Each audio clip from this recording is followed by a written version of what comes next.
Welcome to Real Talk Live, where we talk about movies, TV shows, and all the latest entertainment news. I'm your host, Krypton Caged, and first of all, Happy New Year to you all. And I'm not joined here by Maher. For some reason, his camera is off. But I'm also joined here by Rokan. So say hello to both of you. Now we can see you, Maher. Hi, everyone. I'm here. My camera's working on my end. Yeah, it was. I don't know. Now it's working though, No- so it's fine. Okay, good. Everyone can see me. That's good because you have to see me.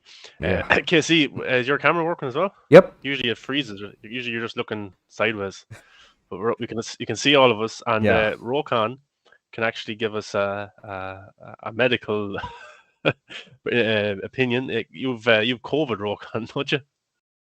I do, yeah. I think I got it like around literally like the new year, like on New Year's Day or second day, somewhere around there. So yeah, I'm right now held prisoner in my own apartment right now. Well, have you watched any good shows or movies lately that you got to watch in your quarantine?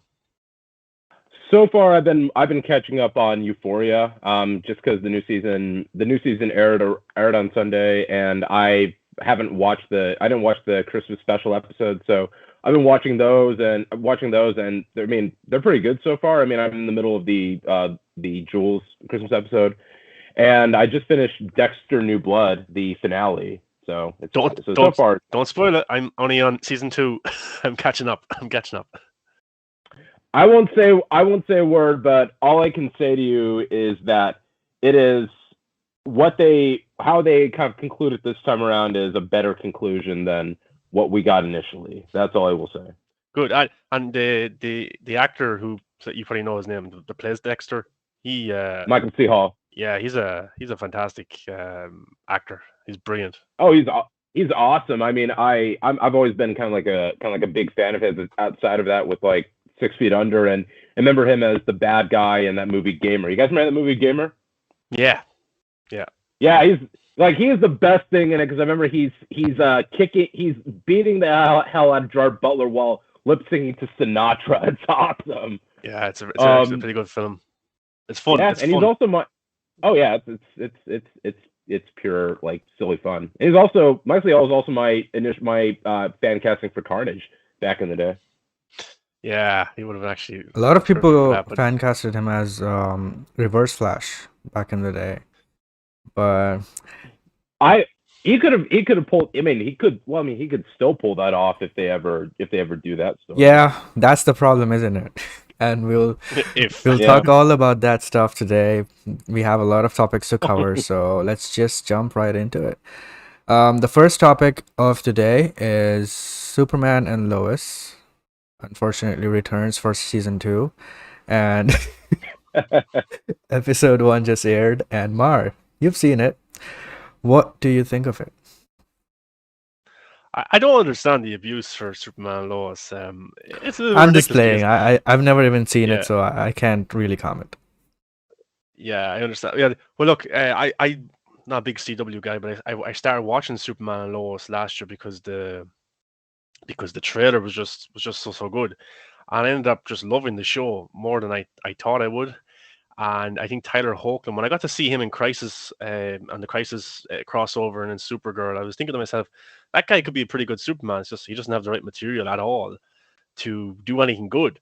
And then when they went over to do his own standalone series, the trailer looked so good. I was like, maybe this is the right material for this guy, and it proved out that this was the right material. I think last year, um, through a tough kind of year of like not being able to do anything, Superman and Lois was a show for me throughout the entire year that I could watch because they took so many breaks because of COVID.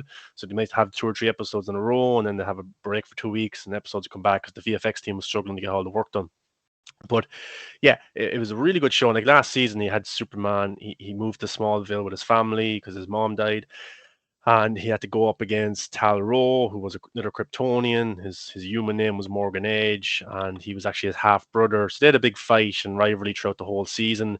But then at the start of the season, there was this kind of mysterious villain, Captain Luthor, who came from, we'll just call it Earth 2 for now. He came from Earth 2. We got to find out his real name was John Henry Irons, aka Steel. So we had Superman v Steel for a while, and we got more information, background information to Steel. And he came from Earth 2 because on his Earth, Superman went evil and killed absolutely everybody. And even his wife, even Steele's wife, and on his Earth, his wife was Lois Lane, the same actress, the same lookalike as Lois Lane. So he comes to this Earth to kill Superman. And in the end, he comes around and he teams up with Superman. Everything's okay to take on Morgan Edge, Talro, Superman's half brother, and all his kind of he kind of made the people of Smallville, some people into Kryptonians. He put some kind of thing in them to make them powerful.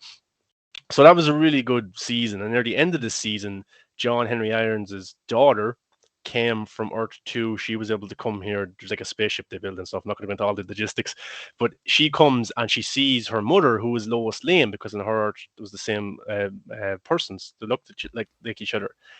She thinks it's her mother, but it's not. And that's the big cliffhanger, because Lois Lane on this Earth, she was pregnant with a girl and she had a miscarriage. And she lost her daughter. And last season, she was struggling with that and stuff. This happened years prior, before they had their sons. This happened years prior, and she had to deal with the kind of the mental struggle and the trauma of that. So that's where kind of this season picks up, and we pick up straight after that cliffhanger. But then there's a 3-month time skip, because the young girl Natalie from Earth 2 runs to her mother, and Lois Lane like doesn't know her or anything, and she kind of rejects her. But 3 months later, you meet Lois Lane, and she has no relationship with Natalie whatsoever. She's kind of very angry towards her sons and towards her husband Clark, because she has so much stuff going up mentally with herself. And she's dealing with that in this episode a lot. And then you have Jonathan and Jordan, who have their love interest. Jordan takes after his father. He's powerful. He's just learned how to use his powers and stuff like that. His girlfriend Sarah has just come back from camp, and he's looking forward to meeting her. And then Jonathan gets caught kind of trying to have sex with a girl in his room, and Lois Lane goes absolutely crazy. But the kind of the main thing for this episode was something that I loved, was Superman has a new kind of lieutenant to like go to, because last season the lieutenant he had was his father-in-law, General Lane, but he retired, and now we have General Anderson, or Lieutenant Anderson, is taking over. And what Superman does in this episode is he goes to North Korea and he saves a sinking submarine. It's about to blow up, and he saves it. And the people inside the submarine are like, "Oh, Superman saved us! Superman saved us!" And Superman goes back to the military base and reports back, and the lieutenant is going crazy, because the submarine he saved was North Koreans and their nuclear weapons. And there was a great line in the episode. I don't have a quote by quote, but the general expects Superman to work for just America only, to do what America wants. And Superman's like, "No, I don't work for America. I kind of work for the world. I just don't save people from America. I save everybody. That's my job." And there's kind of a back and forth between this lieutenant. And as the episode goes on, there's a big earthquake in Smallville, and Superman goes to help people. Of course, there's buildings falling and stuff like that. But he's in this episode, he's starting to get headaches. There's tremors, there's earthquakes throughout the episode, and he's about to save these people, but then he gets a headache and he falls to the ground. And while it's all blurry, he sees these other 2 people with powers saving them. So he reports back to the base, and it turns out that the military have like a school for superheroes. They're not Kryptonians; they're like superheroes, like power, like super strength, super speed, and stuff like that. And he is recruiting them to be like basically Superman for him, so they will go off and save people. And Superman is saying, you can't do this. They're only young enough people. They're only kids. They're going to get hurt. It's okay saving people from an earthquake, but when there's bigger threats out there, you can't do this. And these kind of kids, these new recruits, are dressed up in Superman costumes. And Superman's very angry over this, because he's like, "That's my symbol. You can't use it." And the lieutenant is like, "Well, that's the most known symbol in the world. I want people to know that we're good guys. If you won't be America's Superman, I'm going to find somebody who can be." So there's a bit of an aggro there between Superman and the American government right now. And it reminds me of Batman v Superman, where he was put up for trial, in terms of when should Superman act, and who should he act for? Is it for the world, or is it for himself, or is it for America? So I could see them going down that line in the future. Maybe this lieutenant will set up Superman, that he looks bad to the public and stuff like that, to justify his own kind of team. The team is called Supermen of America. So I could see that going further. But near the end of the episode, we get a very exciting tease that many people probably be upset with and stuff like that. Is the introduction of Doomsday into the CW world, and we only see his hand, but I don't know what the VFX and stuff will be like for Superman and Lois. So far, they've been good, but it looks like we're going to see Superman v Doomsday 2.0 for the first time since 2016's Batman v Superman.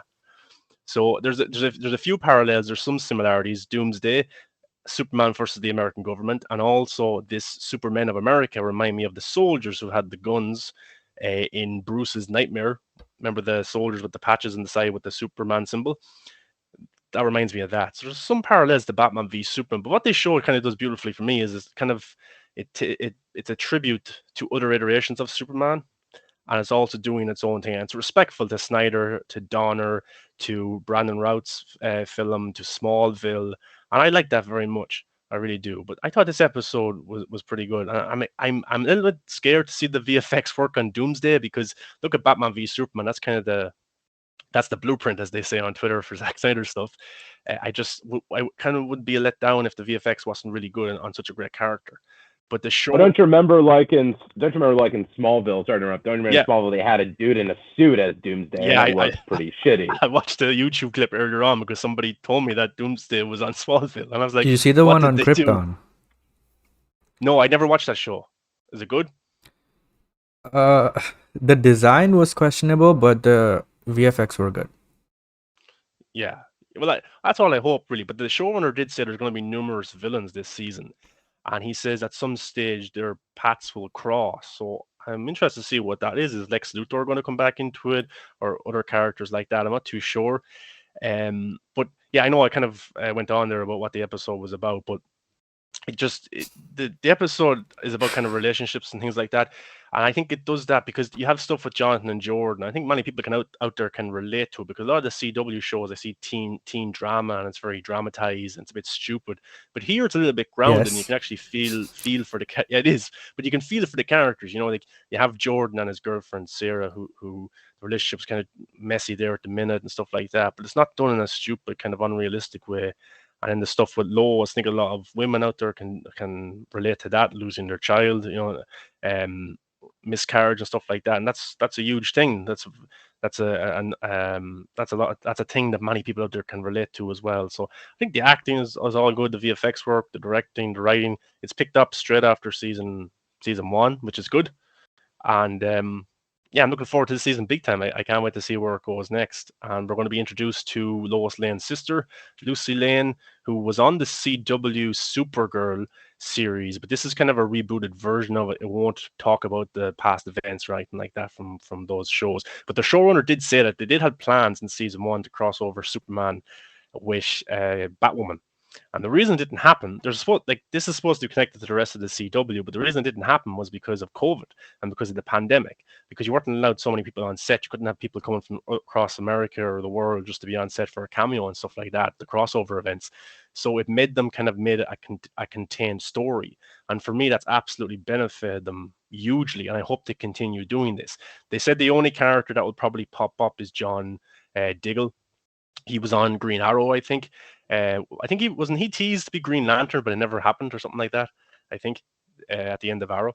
But yeah, he's the only one because he popped up in season 1. But they said some other superheroes will pop up as well, but they didn't say any of the pre-existing shows. It could be brand new superheroes. So I hope it stays self-contained, because I think the show is a lot better that way. But for me, I really enjoyed this one.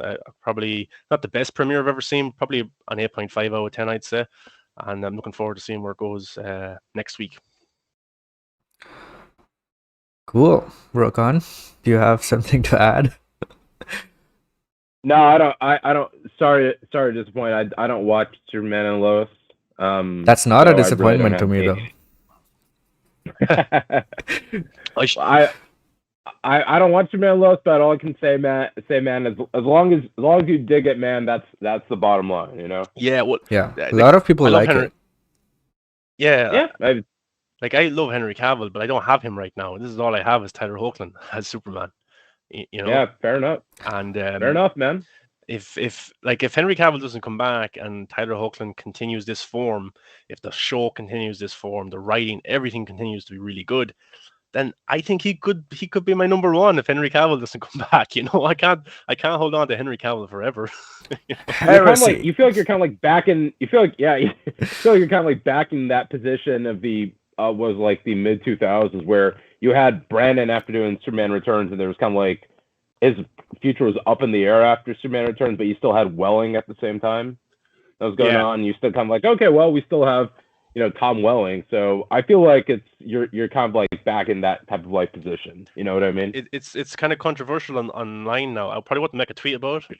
I probably wouldn't say this on Twitter because people lose their shit. But it kind of reminds me of when the Flash movie was announced and the Flash TV show was going on at the same time. I remember people were outraged that Grant Gustin wasn't the Yeah. movie Flash. But Right. it kind of reminds me a bit of that as well. But yeah, look, if Henry Cavill can't do it anymore, I think Tyler Hoechlin is a really good replacement. And Lambert X says watched both Superman and Lois and Boba Fett. The CW show had better VX. Shocking. Yeah, I was watching some of the Boba Fett stuff. It seems like a very safe show. It doesn't have too many risks in terms of the action so far. But the Superman and Lois VFX is really, really good. There's a few tweets out there and pictures and stuff of the submarine scene where he's saving people and it's raining and stuff like that. There's some really good shots right there, and the stuff when he's in the sky and he's flying. Like I can't really pick out any parts where that looks terrible. I think it's been all mostly, for the most part, it's been really, really good VFX, and that shows are taking it seriously, big time. And then Brett Martin says, looked like Doomsday was in his containment suit as well. Yeah, it didn't look like claws or like alien body parts or anything like that, like Doomsday from Batman v Superman. It did look like a metal arm or like a suit. That's why when I originally saw it, I was like, oh, who is this? Which character is this? I didn't think of Doomsday until I went and I read the showrunner's interview where he basically said it was Doomsday. He kind of gave it away. And he said we will find out and we'll see a full reveal in episode 3, not in episode 2. So yeah, and then of course there's the Natalie character that I talked about. She's living in this earth with her father now, and she's trying to get used to that. But also her mother is Lois Lane, but it's not really her mother, and there's a big relationship between those two characters going on as well. So I think the show is well written on all fronts, not just Superman. Cool. So let's move on to the next topic, which is the Batman. The most recent trailer for the Batman, which is the Bat and Cat trailer. And that was awesome. I think the Batman marketing has picked up really well over the past few months. And, the first trailer was really good at Fandom and people were hyped about it. But I think every trailer since then has been getting better and better. Because, obviously they'll finish VFX and, color grading and all that stuff. So the finished look of the Batman looks incredible to me because I like how films look, and I pay attention to that sort of stuff. And even the tiniest details in the new trailers just excites me about the filmmaking. Forget Batman for a second, just about how it was filmed and how it looks. Also all sort of stuff like that. So yeah, apart from that, the trailer actually is obviously Batman and Catwoman focused, and I really liked it. It reminded me mostly about, look, firstly, I don't read comics, so I have no idea which event happens in which comic and stuff. So my reference for Batman is mostly from the animated series, movies, animated movies, all games and all sorts of that stuff. But this movie from the get-go reminded me of Telltale games, and every new information from this movie just seemed to be resonating from that game, the Telltale Batman game. And a lot of stuff like the Penguin, the Waynes, the Riddler, and all that stuff is very similar to what happened in Telltale. Even Catwoman, especially this trailer that showed a lot of them together, it really gives me that vibe. So yeah, I'm looking forward to this movie. I wasn't at first because I didn't know what this movie would be like and how they would do it. I prefer the Batman movies to be more fantastical than ultra realistic.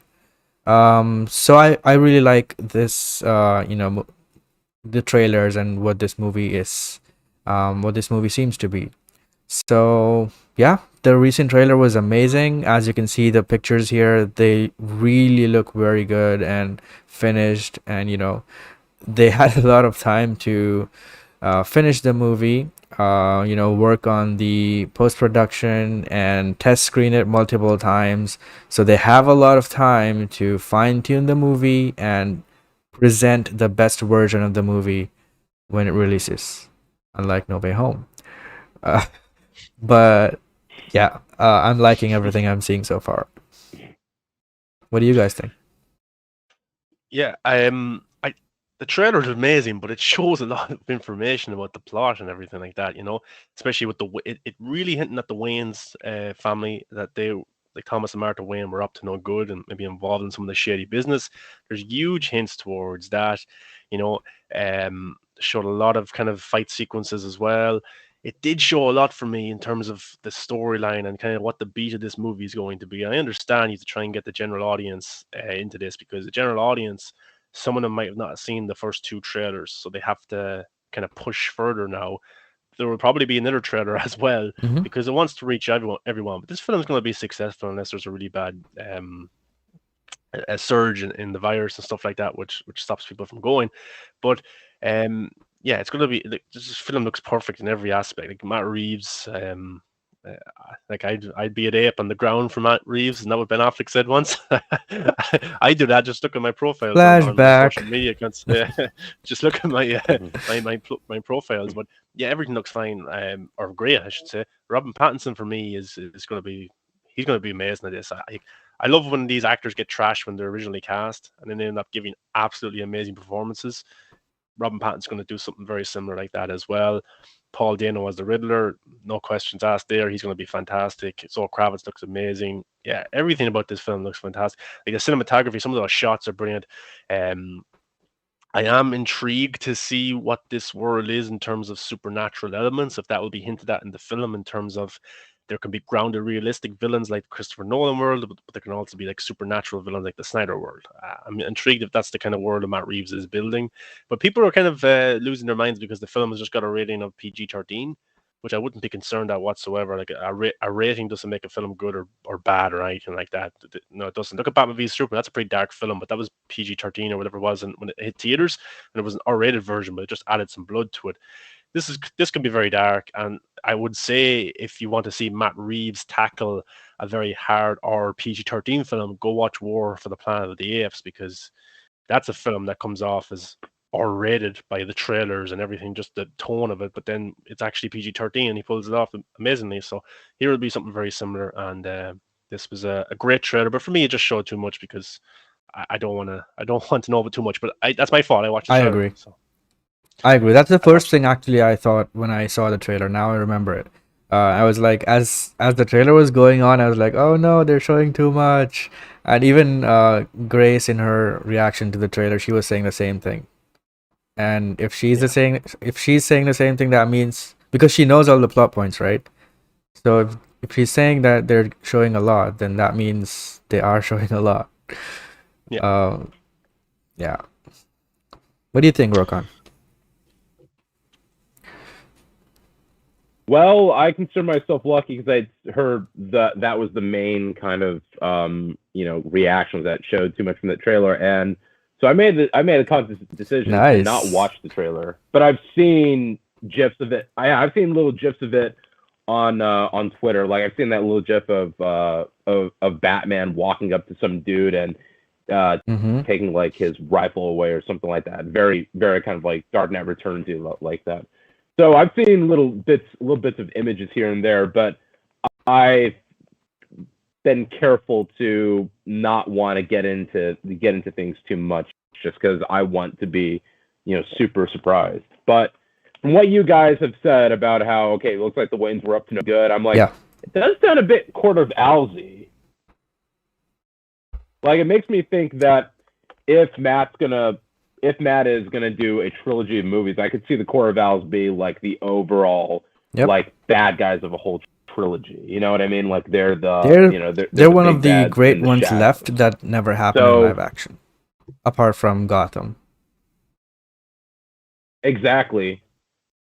Exactly, and I think if you're gonna have the core values be your big bads of a trilogy, then you wouldn't include the more supernatural elements of Batman. It would be the more down to earth, type of Batman bad guys, which essentially is what we do have with this movie with Falcone and Riddler and Catwoman. They're the more kind of like down to earth type of bad guys. So I could see them just staying more into that world, but I do wish it was rated R. Really kind of cool statement to all the people online who are complaining that it's not going to be a fun Batman movie. Just as a way to say fuck you.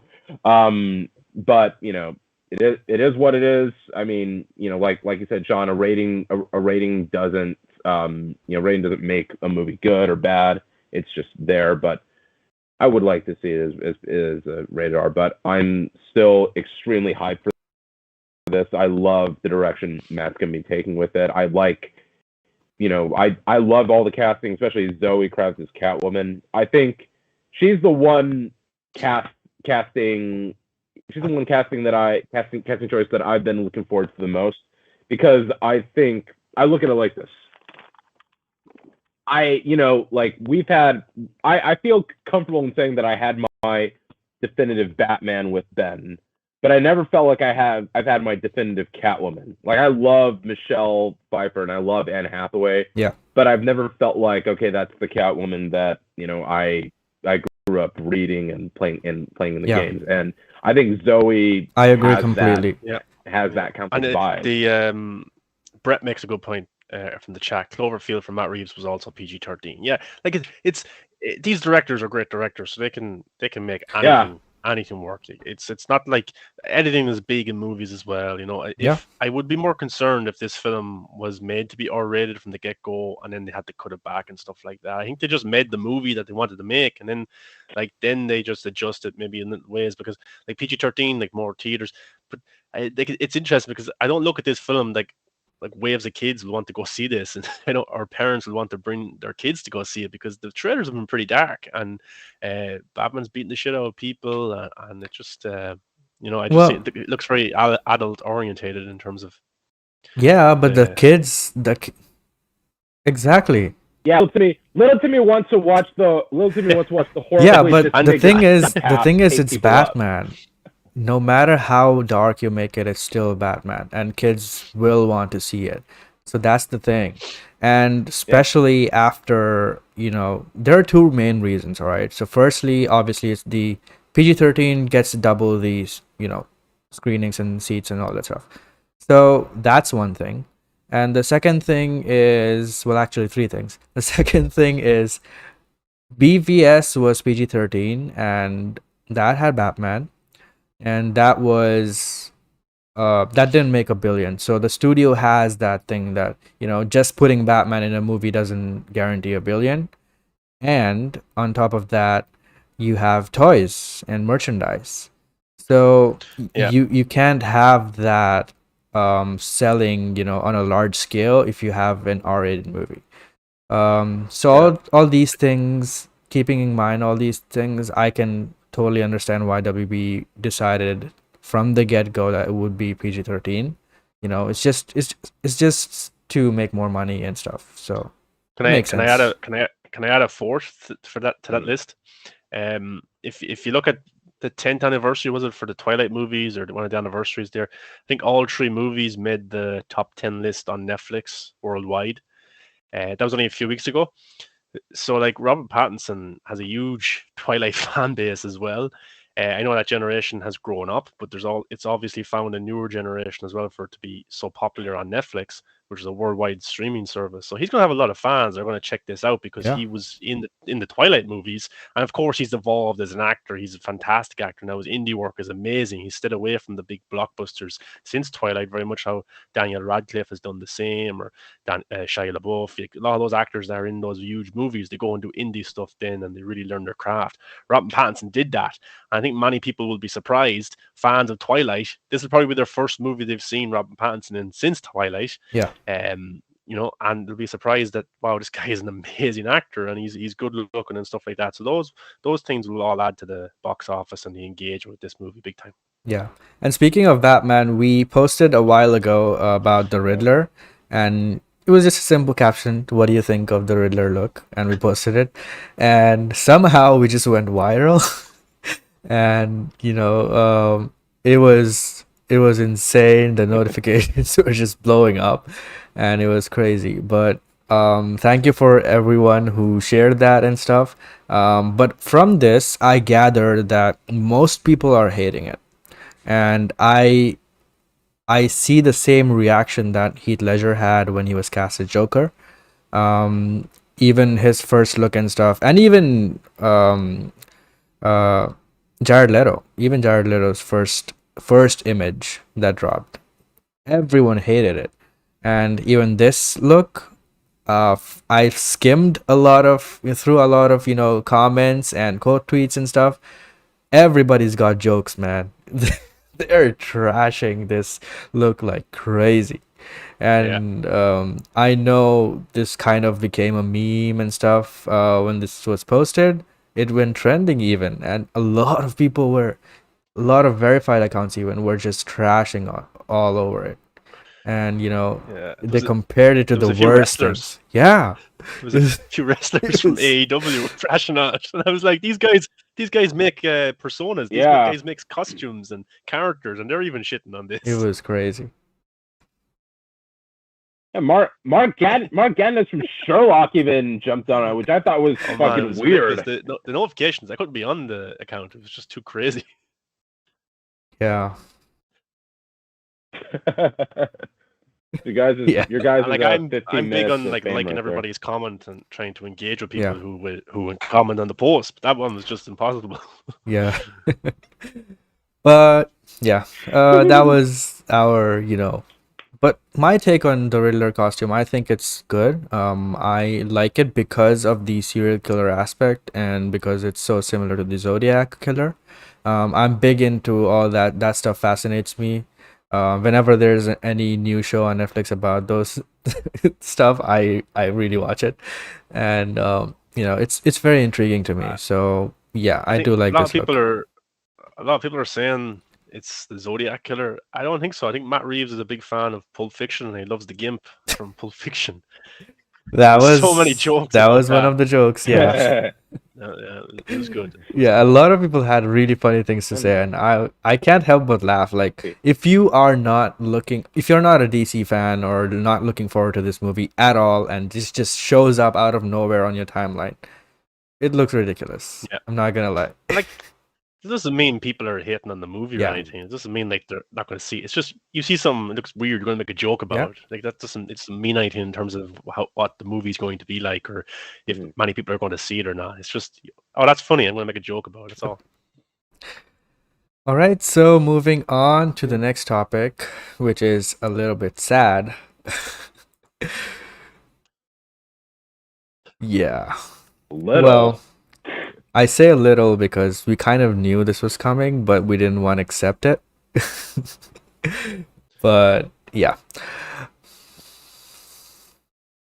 It's hard to say. So Ben Affleck is apparently done with the Batman role after The Flash. So The Flash is going to be his last movie playing Batman, at least for a while.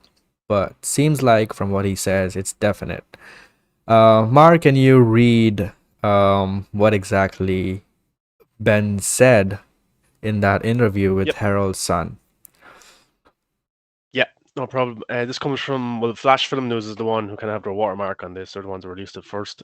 Maybe my favorite scenes in terms of Batman were in The Flash. I hope they maintain the integrity of what we did because I thought it was great and really interesting. It was really, really satisfying and encouraging. And I thought, wow, I think I have finally figured it out. And this is probably the most important part of the statement for fans who want to see more of Ben Affleck's Batman. He adds that his experiences working on Zack Snyder's Justice League and The Flash put a really nice finish on my experience with that character. Look, it's sad to hear. It's sad to hear But I think it's good that he came out and said this because many fans out there are tweeting every day, make the Batfleck movie, and stuff like that. And there's no problem tweeting and stuff like that. But many people were convinced he would return, and they're putting all of their time and effort into campaigns or accounts or hashtags for his return. And it's different with the Snyder Cut because Zack Snyder encouraged it. He wanted it. He posted teases and stuff like that. Ben Affleck didn't. And if he really wanted to return, he'd post hints in these interviews, or he'd leave hints in certain aspects that he wanted to come back, or he would have accepted the HBO Max deal that we heard about there a few weeks ago that he got a year and a half ago, or he would have, if he came to Warner Brothers and said, "Look, I want to do a Batman HBO Max movie or series, and then I'm done. I just let me do this story, and then I'm finished." They would snap his arm off for that. More Batman, of course. They have Michael Keaton, they have Robin Pattinson, they've got animated stuff, they've got comics. Of course, they would add another Batman movie or show into it, but he doesn't want to do it. You have to accept that. He's pretty happy right now. And his interviews are pretty telling as well. He wants to do these kind of indie movies like The Tender Bar, which I've watched, and it's a really good, enjoyable, heartfelt movie. And he's terrific in it. And he wants to do more movies like that, like The Way Back. And he said he doesn't want to do IP movies anymore. Like that, yeah, of course, down the line he could come back in some aspect. If Zack Snyder's Justice League 2 happened, he could come back. Of course he could because he's friends with Zack and things. But right now, as of this moment, he doesn't want to. And he said that after the Flash, he is done. And you have to respect that as well. I want him to return, but look, he doesn't want to do it. Then you can't force the guy's hand. He wants to be happy and stuff like that. And we have Robin Pattinson to fill that gap. We've got Michael Keaton's return and the Bat Family probably as well, which we'll talk about. And if you don't like it, you don't like it. Well, it's still happening and it's still going to come out. You can choose to watch it or not and stuff like that. But maybe down the line, if Zack Snyder's Justice League 2 happened, then Ben Affleck could, if they shot the two movies back to back, he could shoot his stuff in a few weeks and be done. He could have all of his scenes from the Batcave. Or or I even thought of this, go on a side mission with some other character like Adam or something like that. That'd be pretty cool. Where the rest of the Justice League is on a journey. If he didn't want to do 6 or 7 months of just huge shooting for Zack Snyder's Justice League, there's ways around it. He could return big time, but as of right now, he doesn't want to. I'm sad, but I respect it, and I'm glad he came out and actually said it. Because if he didn't, the people would hold on to it and hold on to it and hold on to it. Wait for the merger.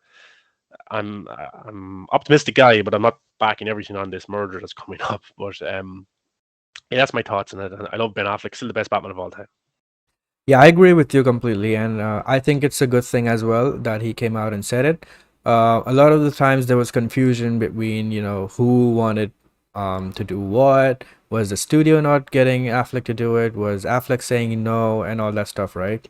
As usual with the DCEU, but finally we know now for a fact that he doesn't want to do it, and he said that it put the Flash movies and Zack Snyder's Justice League put a nice finish to his character, which means he's done now. There's no other way to put it. You can twist it any which way you want, but that's false. This is fact. He's not coming back, and you gotta accept it. You can be sad, you can be you can be happy for him or whatever, but this is fact now. But that doesn't mean that he could never come back ever in his life. But what I'm saying is, for now, he's done, and you have to take it as he's done. Christian Bale can come back as Batman, 10 years from now, whatever. That doesn't mean that he's still Batman. He's not Batman. He's done. So just like that, Ben Affleck is also done as Batman. The Flash movie will be his last one. In the future, he might come back for a Batman movie or a Dark Knight Returns or whatever project that may be. But until then, he's definitely done as Batman. And I'm glad that he said that before the movie came out, so that people don't have to be confused or in hopes or angry and stuff. I think saying this as a fact before the movie came out, and everything that comes out before the movie, I think it's good. Knowing things is good. At least, just before Rokan jumps in, like at least I'm prepared now mentally for this to be his last movie. Whatever happens in the actual movie, if he's like, I still won't be happy if he's killed off, but I understand why. And whatever storyline they choose, I can accept it a little bit easier than I would have if I didn't hear this news at all. And I don't know if we have it, but he came out yesterday about Matt Damon is the one who kind of talked him out of doing the Batman film Yes. because he just wasn't in a good place with his alcoholism, his divorce, and if he went and did the Batman, it probably would have killed him. And Matt Damon saved his life. And Matt Damon is a terrific actor, writer, like brainy guy and stuff like that. His best friend, but he said, "Don't do it; it's going to kill you." And we talk about the Batman being dark with Robin Pattinson. Ben Affleck's Batman probably would have been much darker. The stuff with the death of Robin, Joker, Deathstroke coming in, and that script. I think Joe Manganiello said that a few characters of Batman's family would have died. Maybe that's Alfred and other characters like that. So that would have been a heavy script on top of his alcoholism and stuff like that. So he would have been really, really into the role of Batman. And this script, if Matt Damon read it and said, "Look, man, if you do this, it's going to kill you," it must have been a very dark and deep script for Ben Affleck to tackle in such a tough time in his life. I don't think he would have been able to mentally come out the other side of it. And Matt Damon felt the same and said, "Don't do it." Which we didn't know at that time that it was Matt Damon. We just knew that a friend of Ben Affleck said that. But now it's confirmed that it was him. Ben Affleck himself said that Matt Damon told him that. And in a quote, he said, "I had a really nadir experience around Justice League for a lot of different reasons. Not blaming anybody. There's a lot of things that happened. But really what it was is that I wasn't happy.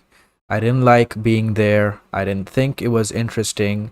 And then some really shitty things, awful things happened. But that's when I was like, I'm not going to do that anymore."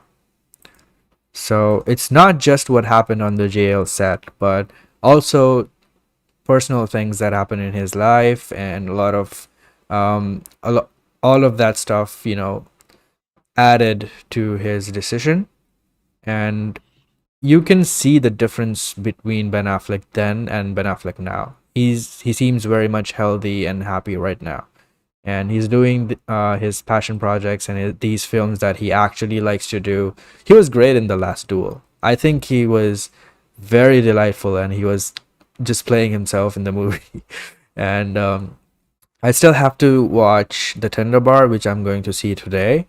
But yeah, I do think that he should pause on Batman for now. At least pause for now. Because it can be very destructive, especially because of how the DCU gets handled by these people. And I think what happened in all Zach's personal life as well. I don't want to talk too much about it because it's not it's a tough thing. It's his business and stuff like that.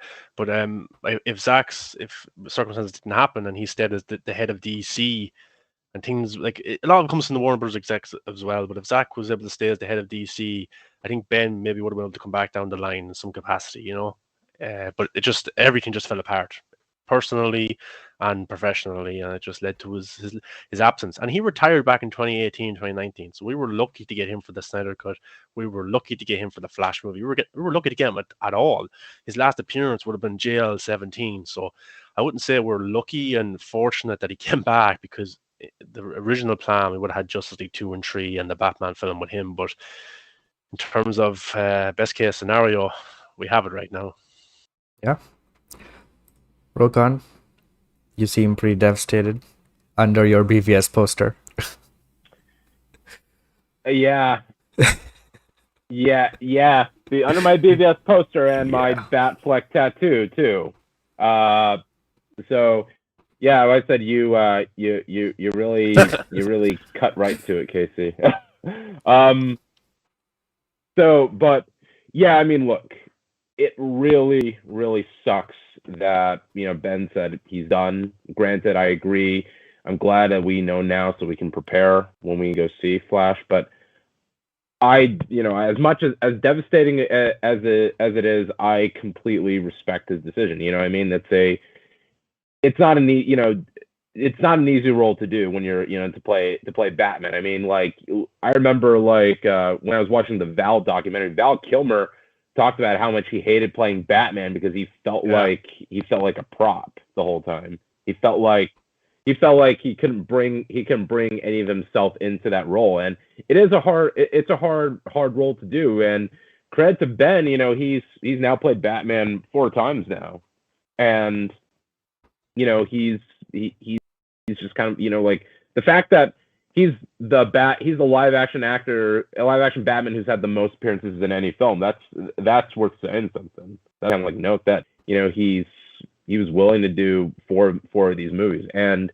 look, would I want the Batfleck movie or miniseries to happen? Absolutely. I would be jumping up and down like a kid at Christmas. But also, I want Ben to want to do it. That is the important thing. Because, if you look back on the interviews around the time Ben was gearing up for Batman vs Superman, like when he was interviewed for like Runner and Gone Girl, and even when he would be out like on paparazzi would catch him, he looked so over the moon and excited to play Batman. You know what I mean? Like he would just kind of like joke about how the internet ripped his casting apart, and he'd joke about how he's having a hard time getting into proper shape and everything like that. So, yeah, he was genuinely having fun with that.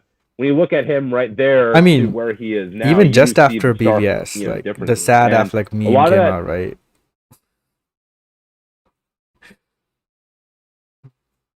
yeah, which I mean, that Yeah. was, I mean, like we mentioned, kind of like Yeah. stuff that happened in his life personally. That was around his divorce. So that's when the cracks started to show. And then when he was at Comic-Con like the next year, you could just tell something about him was off.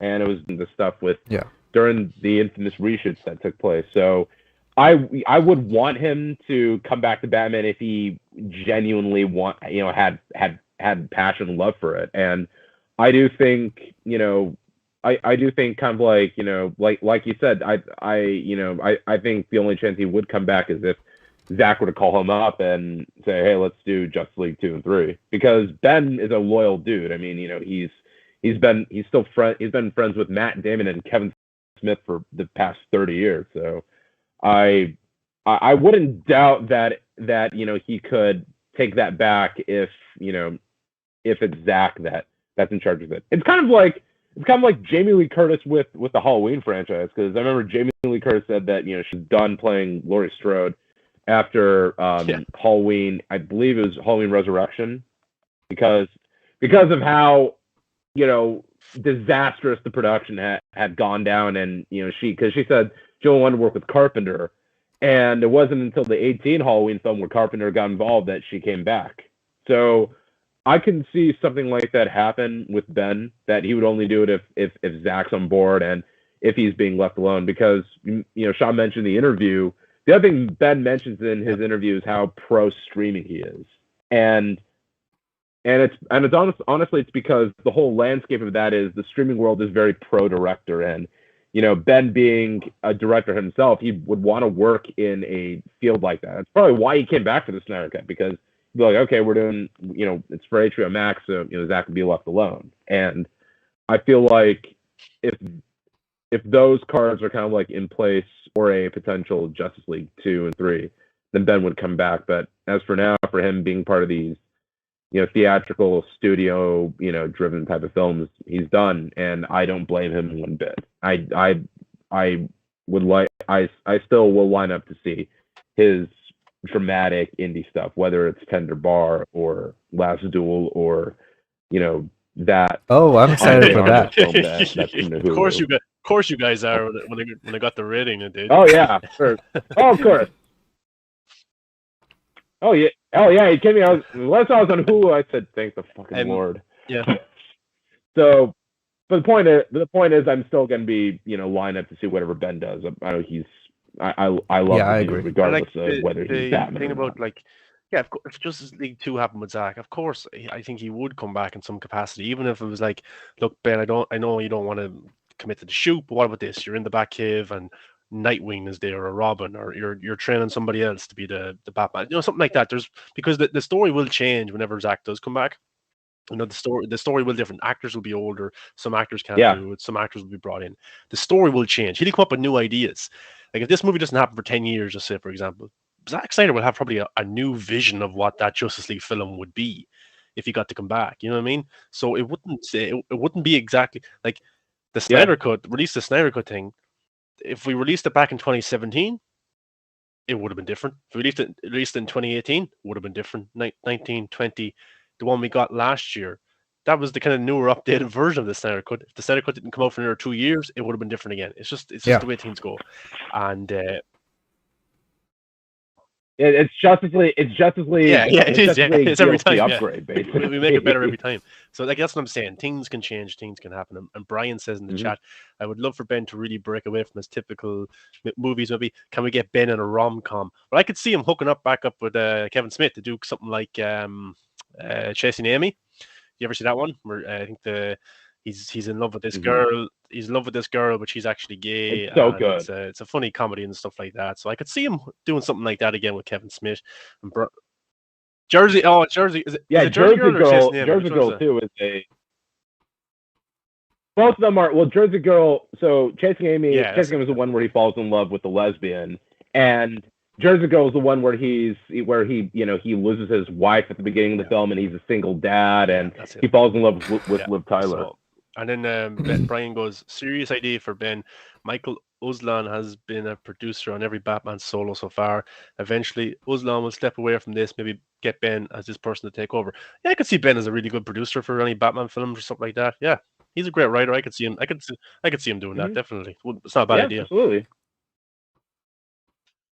Yeah. He was actually after all. All right, so moving on to the next topic. Now this is a little bit funny, but so the Flash film news again. They DM'd Ezra Miller on Instagram, and this was during the time when there were all these leaks and stuff where people are saying that the Snyderverse will be erased, which itself is a ridiculous thing, which we'll talk about. But someone from the Flash film news DM'd Ezra Miller, and they basically asked, fans are going crazy thinking the movie is erasing Zack's movies. They don't see the potential this movie has. So Ezra Miller, in his typical Ezra Miller fashion, just replies, no power or force in any known megaverse would or could ever erase Zack Snyder's mighty works. You can take that quote, take it to the bank, to the press, to the schools, to the military, and the other pillar of capitalism. I'm forgetting because of that thing where if you try to think of a group of things, you always forget one of them. So what does that mean? That means he's just being Ezra Miller. Yeah. He speaks like this in interviews. He just goes on in random tangents when talking about things. So I remember when he first joined Instagram, and people were saying, "Oh, he's following all the people from the Snyder Cut movement or the fans and stuff." So I followed him. Yeah, I followed him, and he followed me back. And I was like, you know what? I'm going to chance my arm. I'm going to send him a message just to see what happens. And I just sent him a message. Said, "Hi Ezra, I just want to say you were amazing in Zack Snyder Justice League. Thanks very much for the movie." And he replies, "Thank you, Viking." And I was like, I'm on name basis with Ezra Miller, so that's pretty cool. Yes. So he's a character. Look, now we know that this is not him just saying, "Oh no, we're not erasing the Snyderverse." Of course, it's just like a PR type of answer. But like he said, there's fact in that statement that he said. Nobody can erase the movies that Zack Snyder made. Nobody can do that. How is it even possible? Like, I made a joke tweet because I was getting really frustrated because of all these people just worrying about, oh, they're gonna erase the Snyderverse. Like, how? You have the poster behind you, Rokan. You have the Blu-rays, the 4K, DVD, whatever. People have their movies. They can watch it anytime. They are on streaming. They are on HBO Max. They're everywhere. Nobody can erase them. And if the Flash movie is changing timelines, which I would like to call it, then that's even better. I've been saying this since 2020 that, it's better for the DCEU to be separated from the Snyderverse because, look, when the Snyderverse was gonna happen, before Toby took over and all that happened, it was gonna run parallel to the DCEU, I think, on HBO Max under the Warner Max division. So that was not gonna be the same, canon as the DCU. It was looked at as an Elseworld story after Zack Snyder's Justice League happened. It was also better. I think even Zack Snyder said a lot of times that it was in his own continuity. It was gonna be Elseworld, so his movies will be his continuity. He won't be, taking anything from the DCU. So I actually love that. Why have this confusing timelines and stuff when you can have two separate timelines? One for the main DCU canon, you can just keep making anything they want, and one just for Snyder. It's better for everyone. He could have done the Justice League 2 movie, and it didn't have to have any of the elements of the DCEU. They can have the same actors as Batman, Superman, and all, Wonder Woman, and all that, but they don't have to follow the story that the DCE was doing. So it was a win-win. So for me, this news is even better. And I think if The Flash actually changes the timeline and resets it, reboots it, whatever you want to call it, and the new DCEU, as they are calling it, would not have any of the Snyder elements, I would be fine with that, because that actually gives Zack's movies more chance of existing in a separate continuity and actually making it happen. Because just imagine if the Flash changes the timeline and it goes on to make the new DCU movies, which is you have Wonder Woman 3, you have Aquaman 2 or 3, and and then you have Batgirl, obviously, just after that, which is directly affected by the timeline switch. And when that goes on, they don't have to reference the Nightmare. They don't have to reference Darkseid. They don't have to do any of that, right? So they can keep going on, making their own stories, and suppose David Zaslav, after the merger, calls up Zack and says, "We can continue your Justice League story, but it won't be, in the DCU. It'll be a separate thing on HBO Max or whatever, as a series or whatever." Isn't that a good thing? You get your Batman, Superman, Wonder Woman is dead, well, but and all that, Cyborg, Flash, Mira, and all that team, Joker, Deathstroke. You get all that on HBO Max, and you get your new DCU. You can literally choose what to watch. So I know I've been, trying to sell people on having two continuities is a better thing, but I really think this is not something to be mad about. I know that people want the MCU type continuity where everything is one timeline. It's fine if you have multiple timelines. The multiverse, that's what it's about, and I don't think there's anything wrong with that. Yeah, Rokan, what do you think?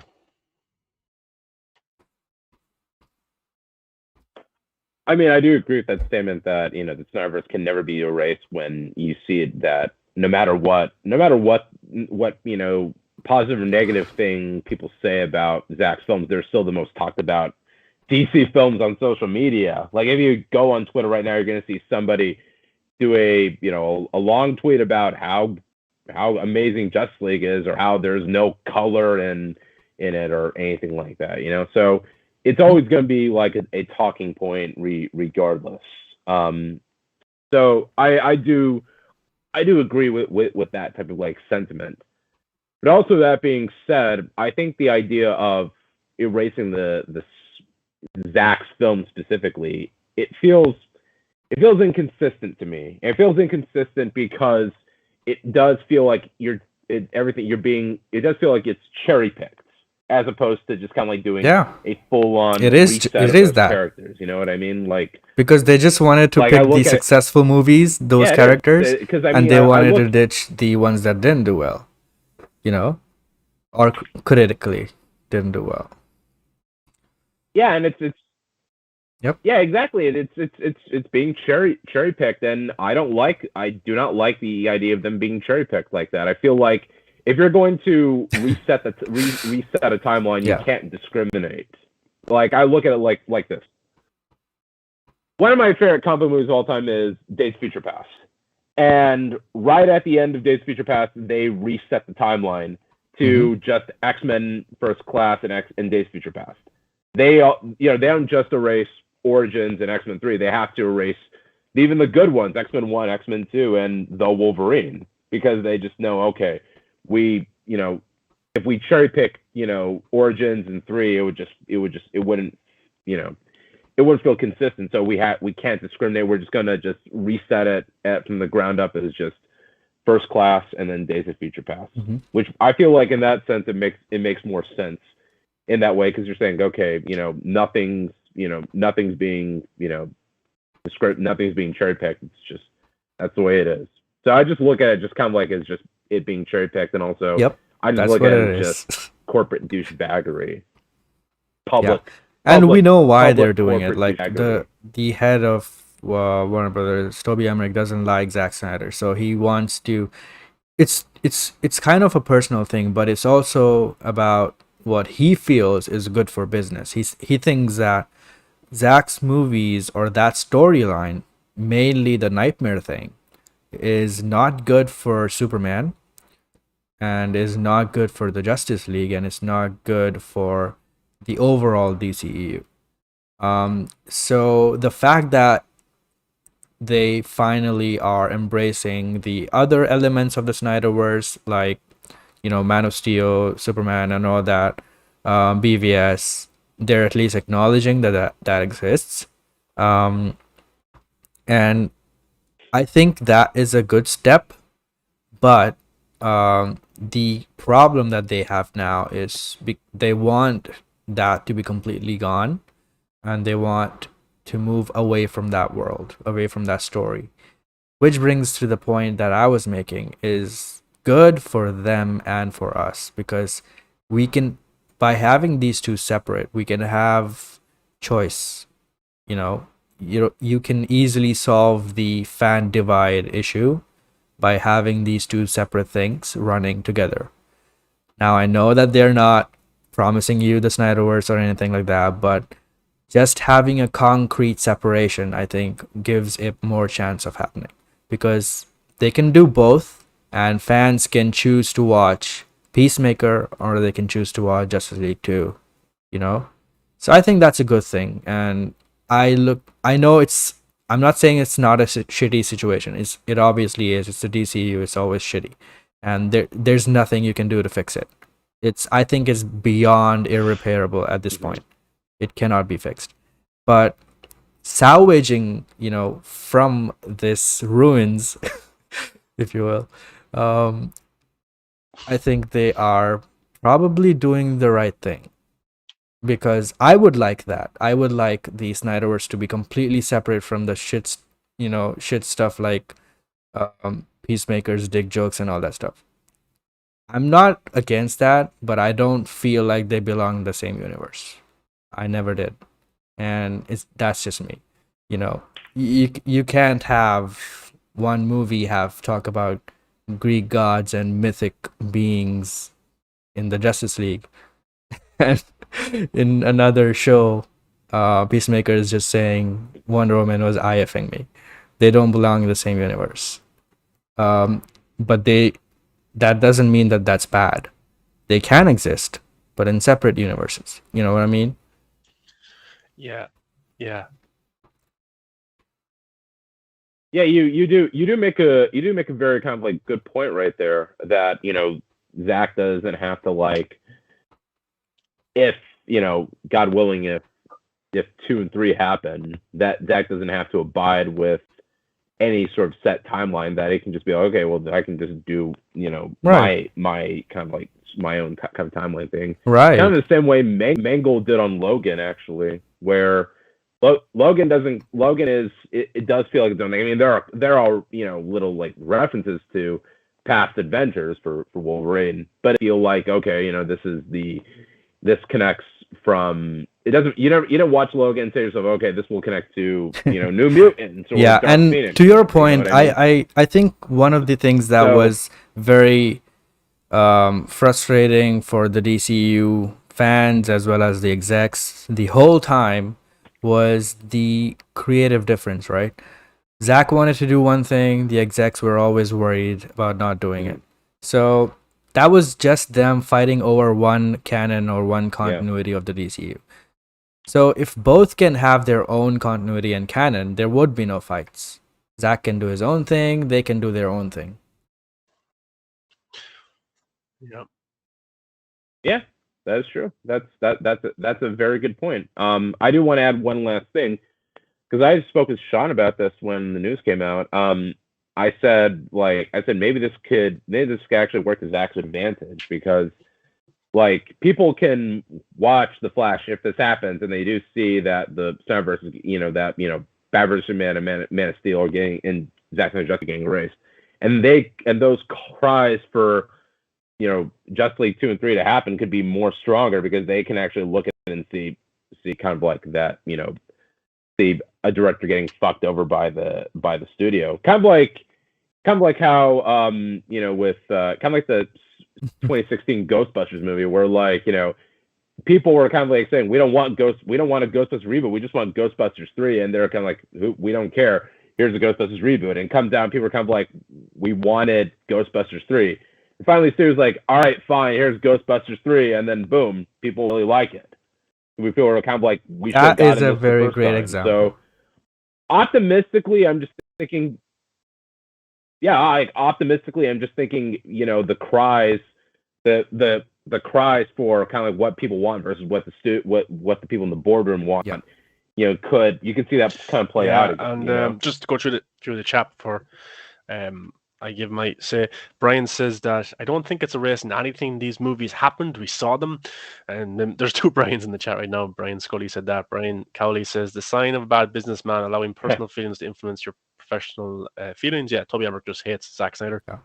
Brian Scully from Ireland says erasing them would be ignoring what happened at all and starting again. What it's doing is formally setting up the multiverse, where everything has happened somewhere in the multiverse in some reality. And so look, my kind of Brian says Peacemaker. Yeah, Peacemaker's out tonight, I think. There's night. It's in 8 hours from now, I think. Oh, 8 hours? Yeah. Or I thought it was midnight in America. It drops 5 hours. No.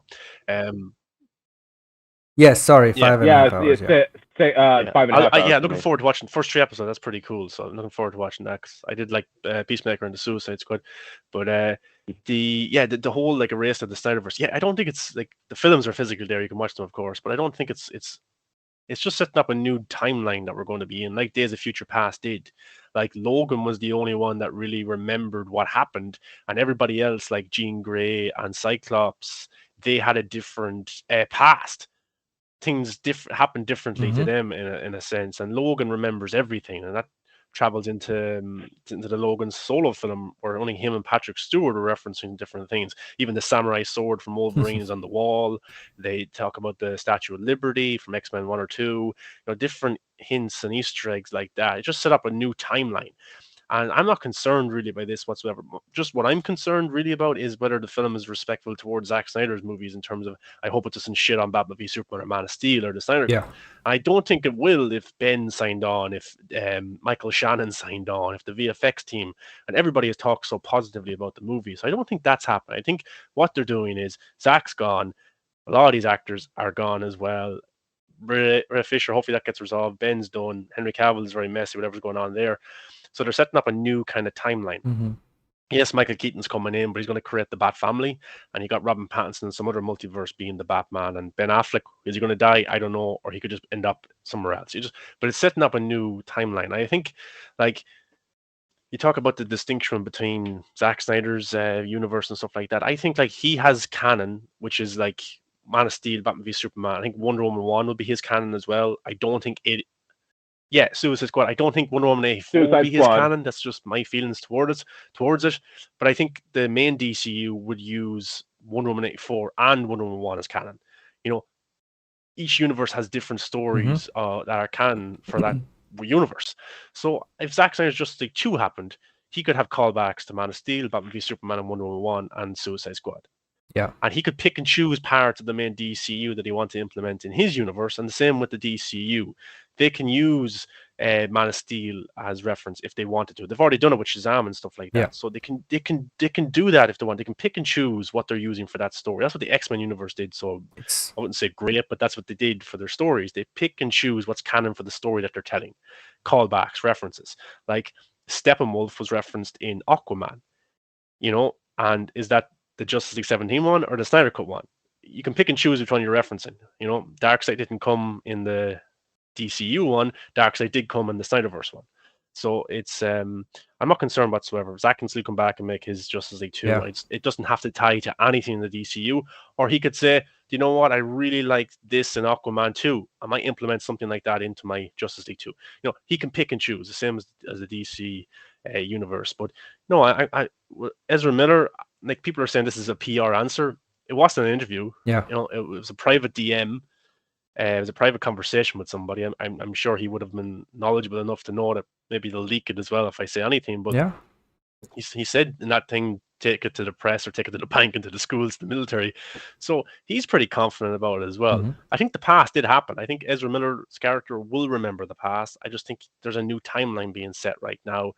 And I have no problem with it whatsoever. Yeah, one of my favorites of all time is Days of Future Past as well. And I love the ending of that movie. Because it was respectful to the newer cast that came in first class, and also the OG cast. Mhm. That entire film was, and but then again, it's hard to know because the X-Men universe wasn't getting rid of Hugh Jackman.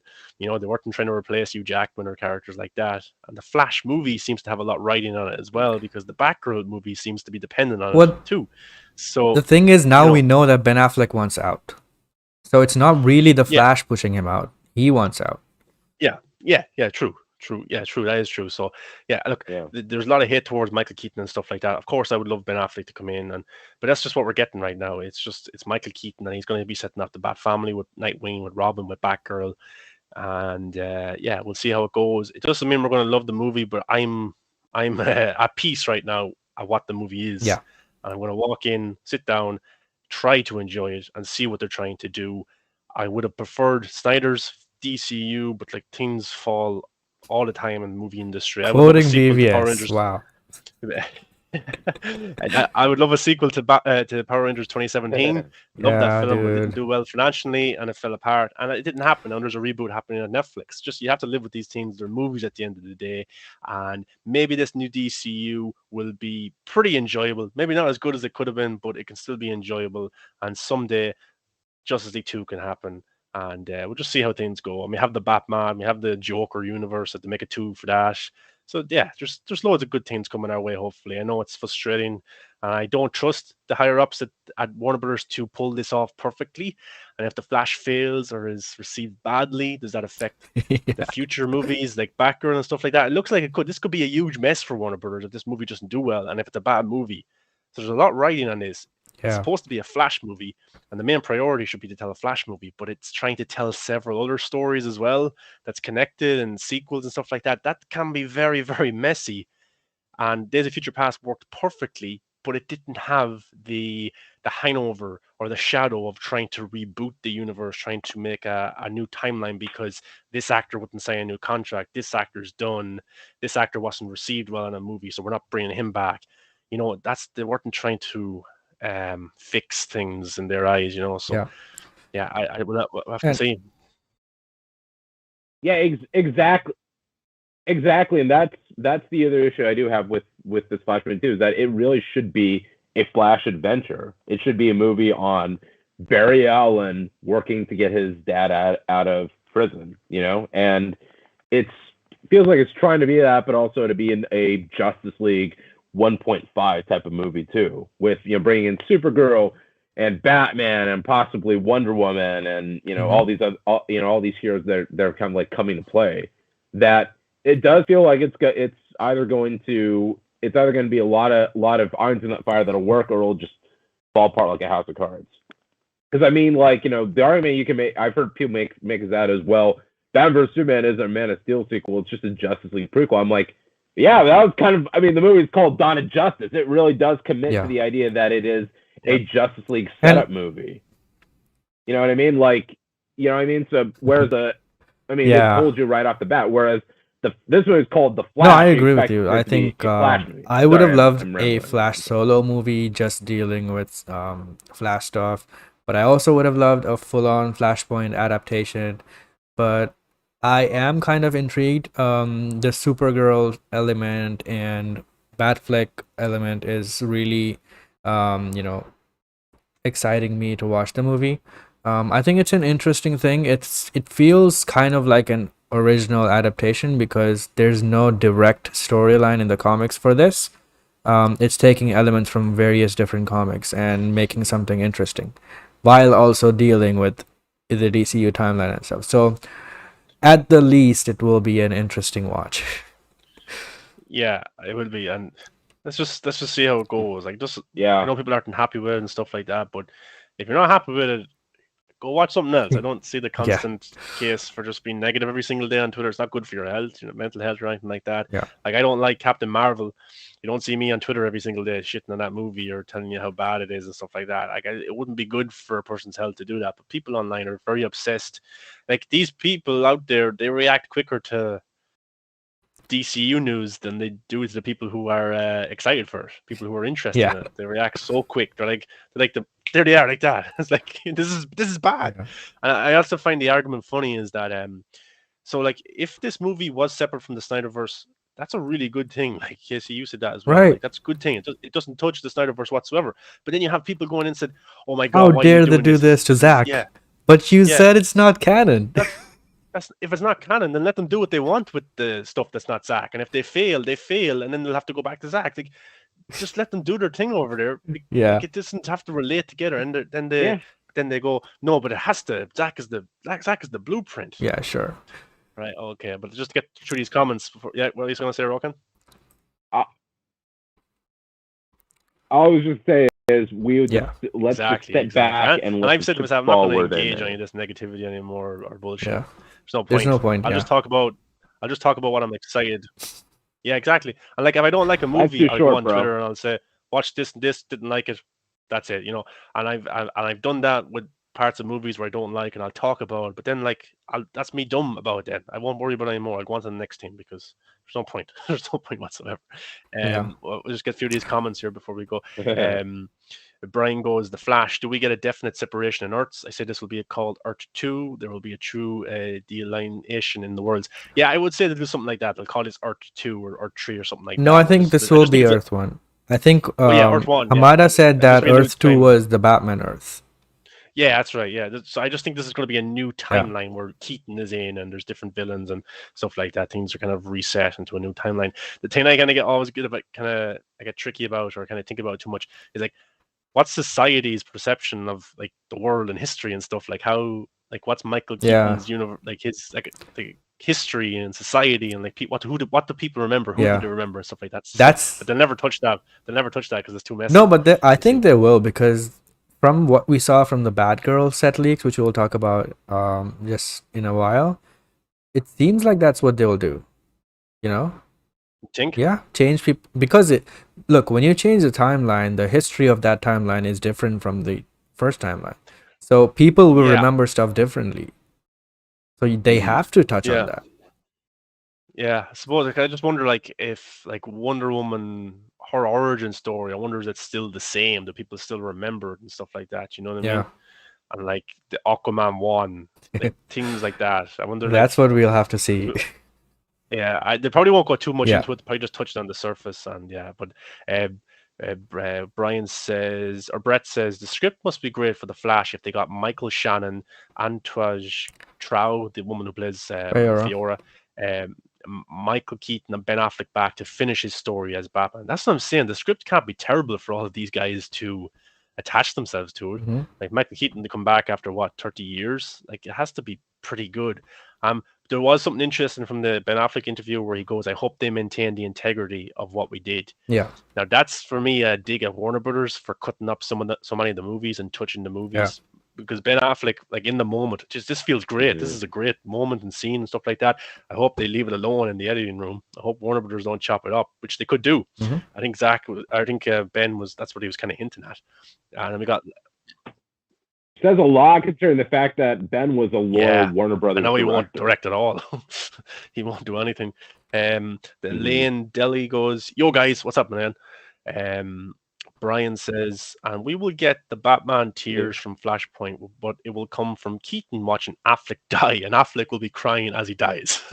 Okay, Brian, calm down, Brian. That's going to scare away a lot of children. I don't think they're going to like kill off Affleck like that. I don't just don't see know. them killing off. I just don't see them killing off a Batman. Or maybe they will. I Maybe they'll have don't to. either, but I don't know. Where are they going to put him?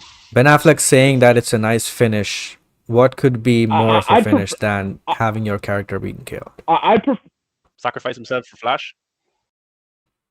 I prefer. I prefer him kind of like be kind of like left alone. That maybe like they do the Flashpoint ending of him Mhm. getting the note from his dad. Maybe or some type of like reference to Retire? that, and you can kind of like at least give him a at least if you retire, have him retire or give him a happy ending. Yeah, or like what I mean? Flash was like, "Do you want to come to this Earth?" And Ben Affleck's like, "No, I just want to stay here." It's like, you brought all the villains over there. This Earth seems fine, so I'll just stay here. Yeah. The Wreck-It Ralph ending. That's what Ben Affleck. There you go. Yeah. Brian also goes, "I still worry about Machete blending stories. It's a big story to put together and to make it work. Like if he's touching Man of Steel and maybe Batman v Superman, like he has to match the aesthetic that Zack Snyder had. Yeah. If he's going to bring in General Zod and all that kind of, like, that's a lot to do. If you can't pull that off, I don't know. Yeah. It's going to stick out like a sore thumb. So yeah, Machete he's a big task on his hand. And I loved Ep1 was brilliant. Ep2 was still good, but it kind of dragged on a bit, especially in the third act. Yeah. And it didn't kind of come off as well as it should have, maybe because the kids were now adults and they're running away from a big clown. Maybe that's why. But so we'll have to see. But we still haven't got a proper trailer yet. The DC fandom one was just kind of wasn't even. I don't even think it was properly color graded or anything yet and stuff like that. So yeah, we'll see how it goes. But yeah, speaking of Zod and Faora, we have this scooper on Twitter. He or she is called My Time to Shine, and they are basically from Reddit, and they leaked a lot of stuff from No Way Home and Loki and other stuff very accurately, down to literally dialogue. So there is some accuracy rate for this scooper, and recently they've been started doing DC stuff, which none of it has been proven yet, but we'll have to wait and see on that. Marvel stuff has been proven because those movies and shows came out, but DC, nothing has come out yet for them to be proven, so we'll have to wait and see. But so with that disclaimer, they say that Flash movie will bring back Zod to the DCEU. He is alive now. This is something that was already confirmed from... Oh, we lost Rokan. Rokan, are you there? Yeah, I'm just heading to the restroom real quick. Oh, okay. Okay. So yeah. Basically they hold on. Sorry. Yeah, it was So, want me to go? Or you? Go ahead. Yeah, basically basically we knew that Zod is coming back and Faora is coming back. It was already confirmed for the movie, but the thing is he's saying that Zod will be alive back in the DCU. It's not a flashback or an alternate Zod for Supergirl. It's not a thing like that. And that's kind of interesting because I didn't think that they would actually bring back Zod in the DCU. I thought that they would just, have two theories were that one of which was it will either be a flashback scene or it would be a scene with Supergirl on an alternate timeline where she's fighting Zod and Faora instead of Superman. Ben in the chat, hey Ben, he says so unprofessional. Yeah man, I don't know, just Roku just quit on us. But yeah, So yeah, that's what I was theorizing about Zod. But now this person says that he's actually back in the DCU alive. So resetting the timeline or shifting the timeline actually brings Zod back. And Zod is probably gonna be in a Supergirl movie or something. That fascinates me because Zod is still to this day the best, if not one of the best, DCU villains, and I really liked his performance. And obviously, he's a great actor. So this is good news, and I would be interested to see where this goes. What do you think, Mar? Yeah, look, General Zod died in such controversial fashion in Man of Steel, where his neck was snapped by Superman for a pretty good reason. He was going to Oh kill no! How everybody. dare he save He's going, Earth? yeah, he was going to kill everybody, and he even said that to Superman. So Superman had no choice. And even Henry Cavill has said that he wants to explore that further with his Superman, that he can never kill again. That hurt him. It still bothers him and stuff like that. So, look, him coming back into the DCU, would it take away from his debt in Man of Steel?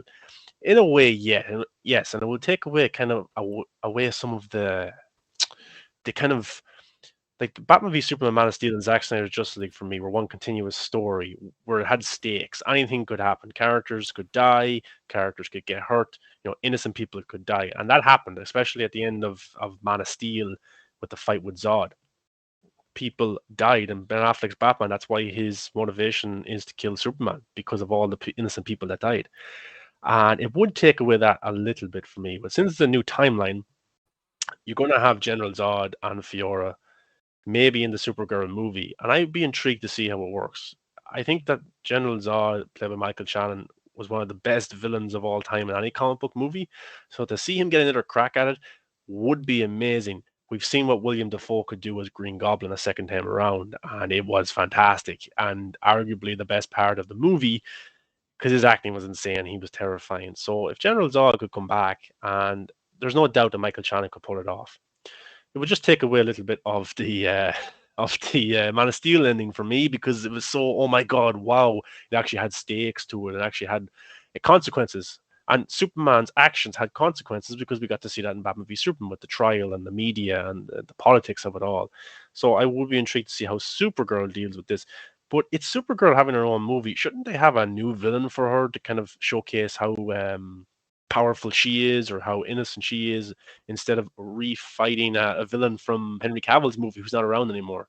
So yeah, I think there's like, why hold Zack Snyder in such high regard if you don't want anything got to do with his universe? Why are you bringing back his villain? It's are you just bringing him back so you don't have They to kill cannot him in that escape him. way? It's like that, yeah. Like you don't like the neck snap so much, then okay, create a new iconic Man of Steel movie with a new villain. So I just find it a little bit weird at times, but the two actors are fantastic in the role. I'm looking forward to seeing them in The Flash. I am surprised that they do survive further and end up in the Supergirl movie. Mhm. But What also look, gives the Supergirl, theory is that right before or after saying the Zod thing, that person also said that you're getting a Man of Steel sequel, but with a female lead and no Cavill, which is basically a very dumb tweet, because this is basically saying that you're getting a Supergirl movie, not a Man of Steel 2 with Supergirl without Cavill. That just makes no sense. yeah, They're basically referring to Supergirl's movie, which was announced. Well, not announced, but it was kind of hinted at from the trades. So it is kind of official that she's gonna get a movie, and I'm 100% sure that she's definitely gonna get a movie, and it will be announced after the Flash movie comes out. And I'm actually really looking forward to that. I would have liked Henry Cavill to show up in that movie. I like the Superman Supergirl dynamic in animation and stuff. So Henry Cavill and Sasha Calle would have been really cool in a movie together. But um, this is a really dumb tweet. I'm, I'm honestly saying, I just think that It's just a Supergirl movie without Cavill. Well, this person, my time to shine. Hello, they need to be more. They need to lay out their tweets better. Yeah. It's like they're trying to stir up certain fans. And Scoot says it in the chat. We haven't got official word that Cavill is done. We haven't, and you know, I mean, Henry, anytime Henry's always asked, he straight says, you know, that the cape is still in the closet. He still wants to do it. He'll do it in a heartbeat. And like, so many things can change. Like right now, he might not be involved, but I still think he's going to be referenced in Black Adam. I think we get a huge hint at his Superman and Black Adam, big time. I think The Rock needs Black Adam to be a hit, and then he can have more pulling power at Warner Brothers in terms of what he wants to do with his Black Adam verse and universe going forward.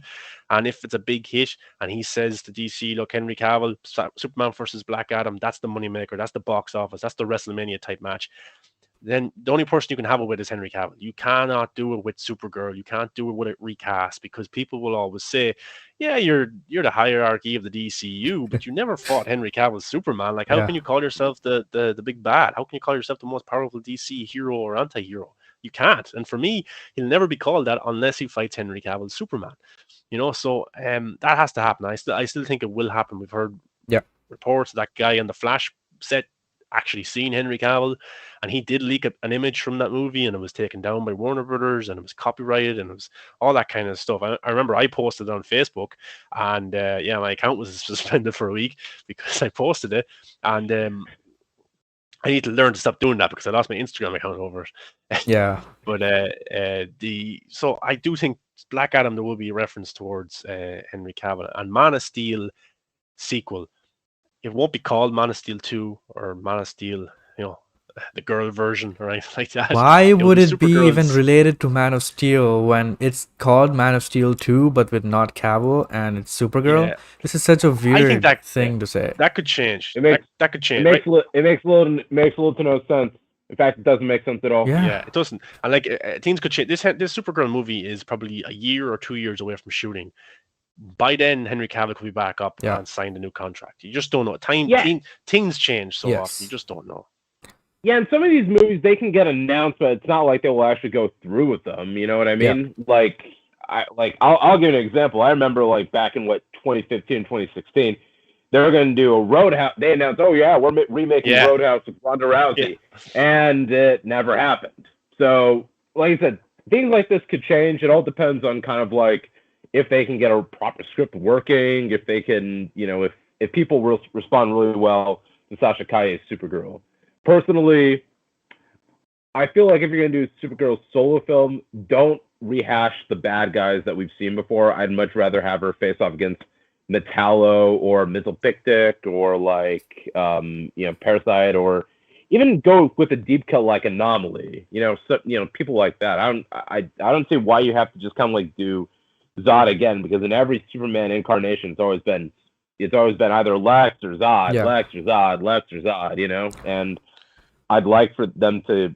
Maybe they are. Maybe they are doing Brainiac or something. Oh, give us Toyman instead. I actually think Toyman would work well for this continuity now.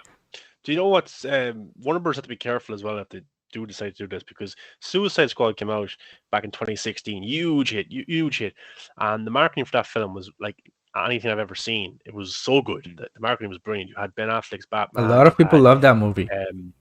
Only fans get riled up about it. I don't care what anybody says. That film was a cultural hit with people, because Halloween costumes were Jared Leto's Joker and Harley Quinn. The theater. I worked at a Spencer's the summer after it came out. We were rated with nothing but Suicide Squad material. Yeah. And people say the reason the Suicide Squad with James Gunn failed so hard was because of the first Suicide Squad being so bad.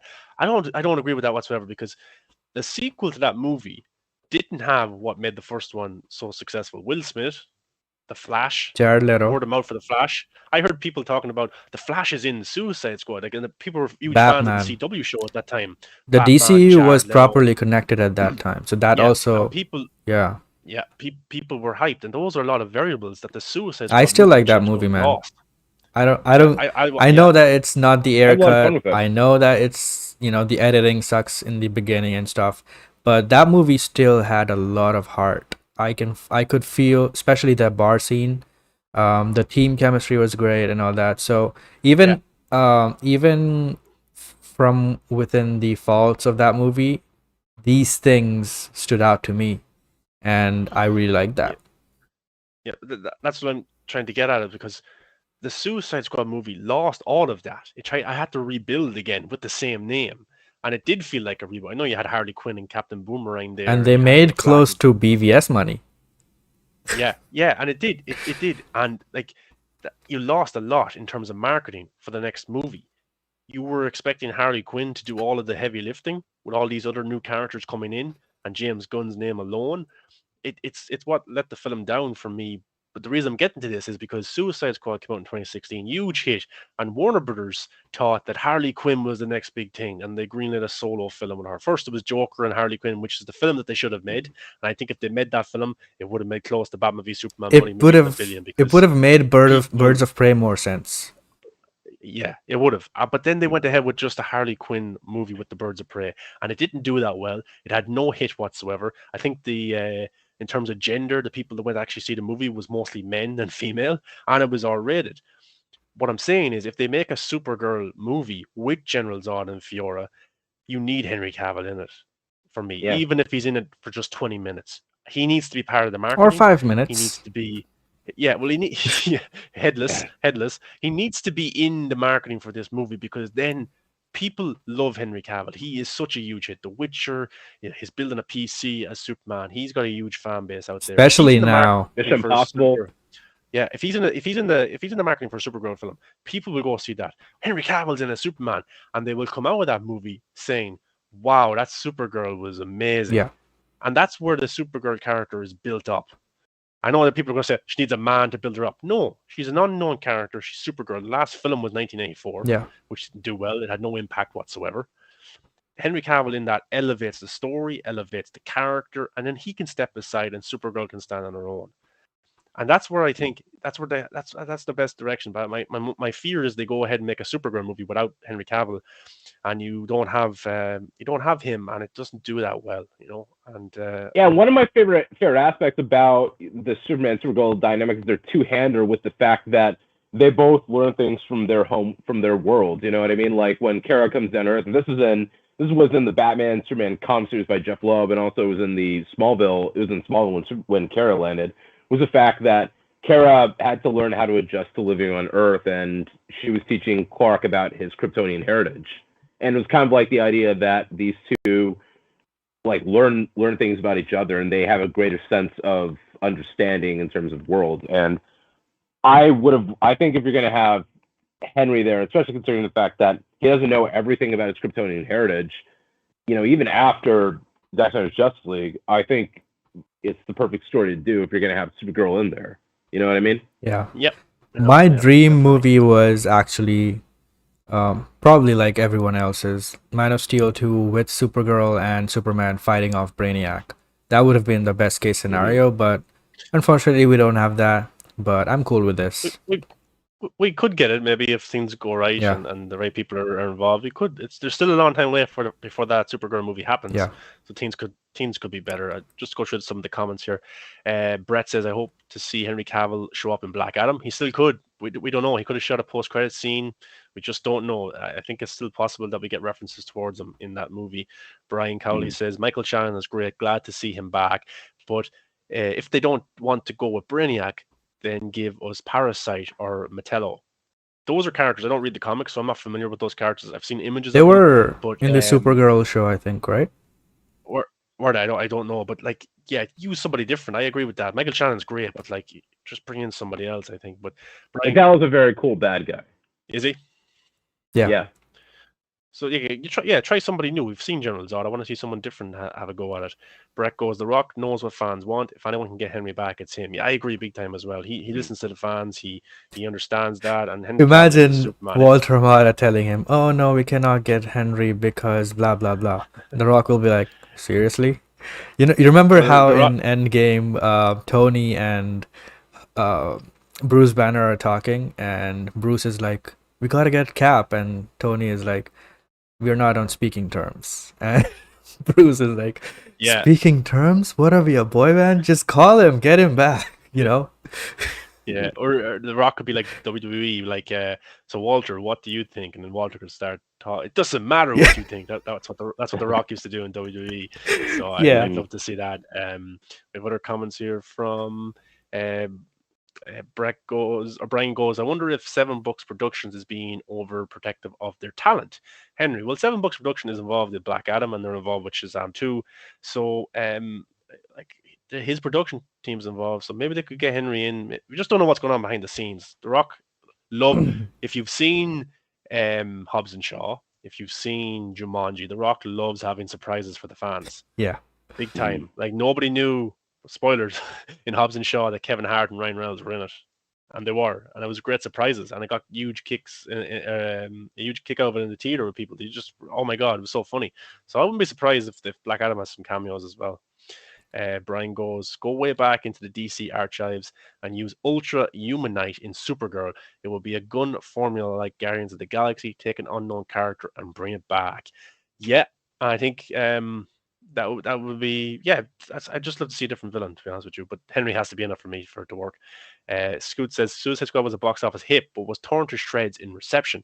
It was, but that movie doesn't make that money unless people are repeat viewings. Yeah. Same with the Transformer movies; those films weren't really well received either, but they made billions. Yeah, and like Suicide Squad made a lot of money. The general audience doesn't really care about the editing being bad, or they wouldn't. Yeah, like the reason I think they liked it so much was because it was a music video. Yeah. It was just music, playing all the time. And, bright colors, Yeah. music video. Not to mention, you got a good looking Joker and a good looking Harley Quinn in there. That was a big thing at the time. That really was. People look. I remember seeing the amount of edits on YouTube and on Facebook of like Jared Leto's Joker and Harley Quinn, like their toxic love relationship. So people liked it, and I think a movie would have did really well with those two, big time. But yeah, it just didn't happen. Tony goes, agreed. That have been much better. Yes, KC. Lex with the power suit. Parasite was in Man of Tomorrow animated movie. Yes, right. And came out recently, very similar to those. Yes, now I remember. Yes, that Man of Tomorrow film, I liked that. The animation style was a little bit weird compared to the other DC movies. Yeah, but Parasite was cool. The third act of that film was pretty cool. Parasite would be something different. That's a big kind of villain to have as well. So you would need help with Supergirl and Superman together. Yeah.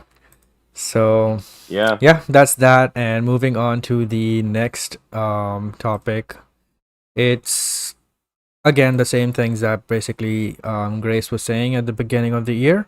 And she says The Flash is Batfleck's final appearance, old footage of Cavill used on TV. So Grace is saying that, there isn't going to be Superman in the film, as in actually him in person. I don't believe that. I think I do believe that person who saw him on set. Even before that person seeing him, I was sure that Henry would be in this movie because you gotta have him. But again, Grace doesn't say that, so that's an interesting thing. However, I don't believe that. The next thing is the new Justice League is being formed. Supergirl is the new Superman, which is again a very dumb thing to say. Supergirl is not the new Superman. Supergirl is Supergirl, and she could be a new Kryptonian that's in the Justice League. She could be Supergirl in the Justice League. She's not Superman in the Justice League. Don't say that. And Keaton working with Black Canary, picks Batgirl as the new Batman. Again, Batgirl is not the new Batman. Batgirl is Batgirl.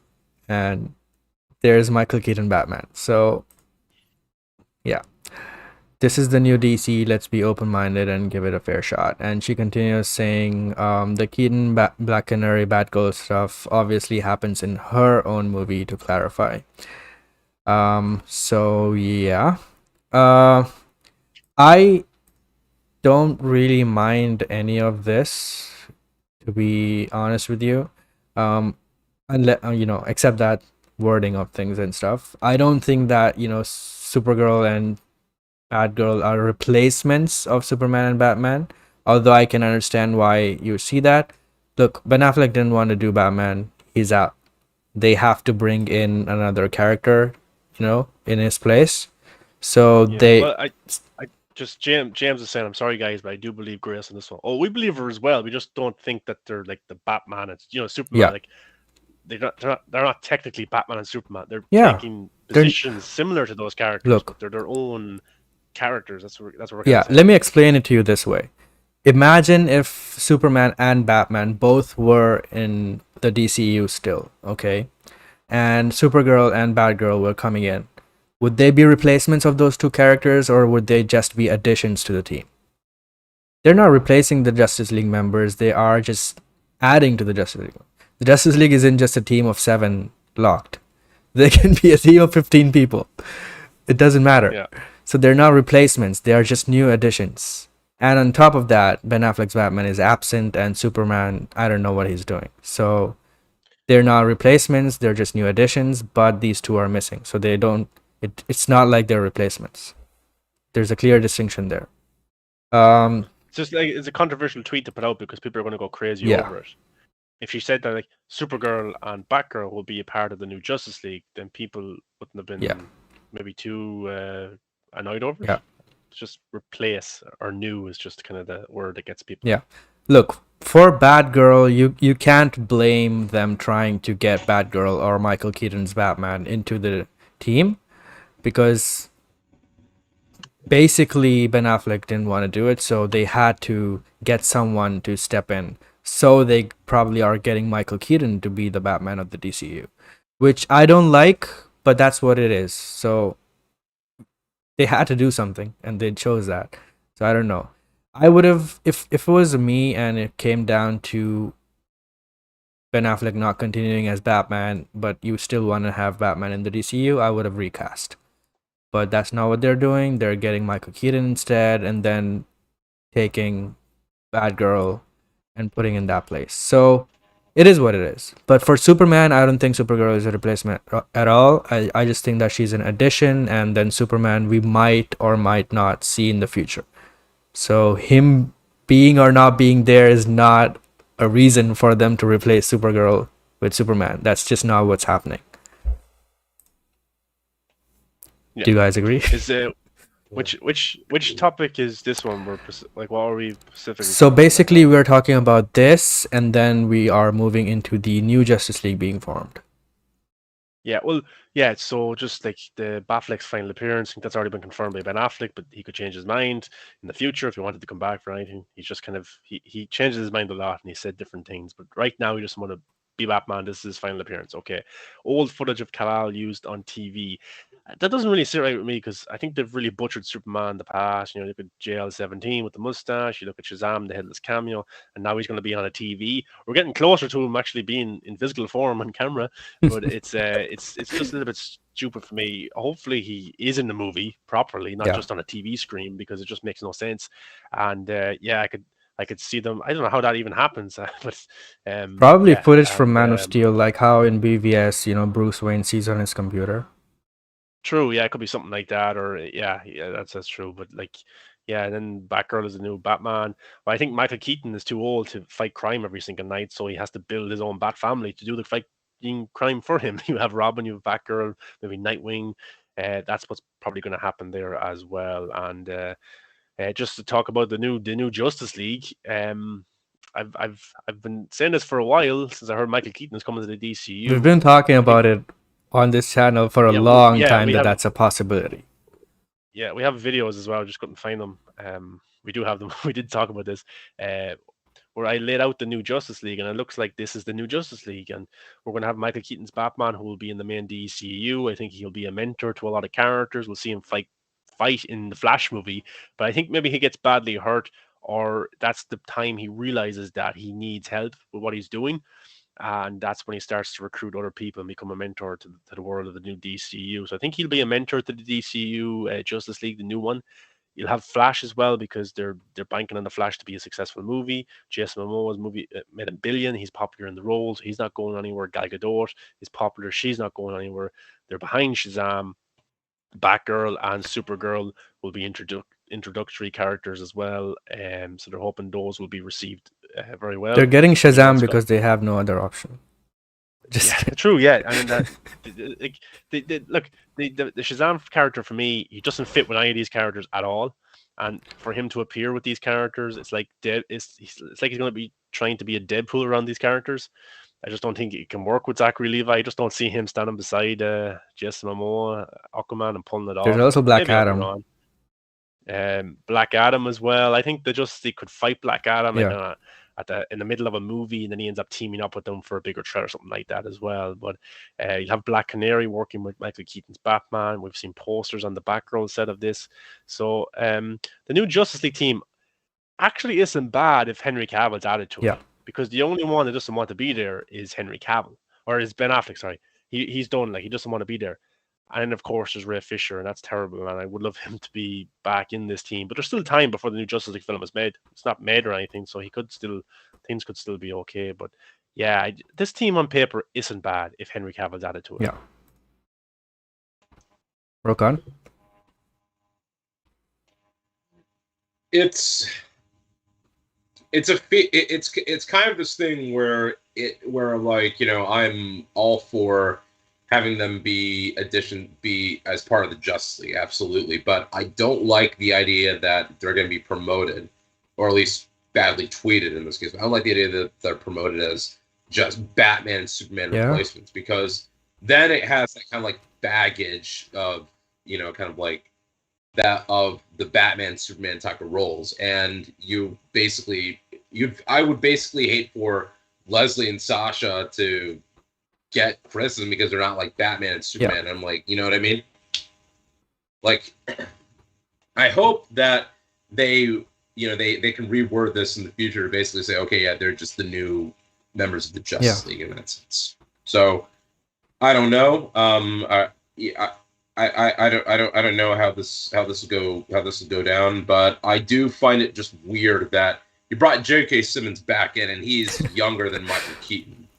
You're gonna have an old geriatric Batman with a Gordon that's younger than him. Yeah.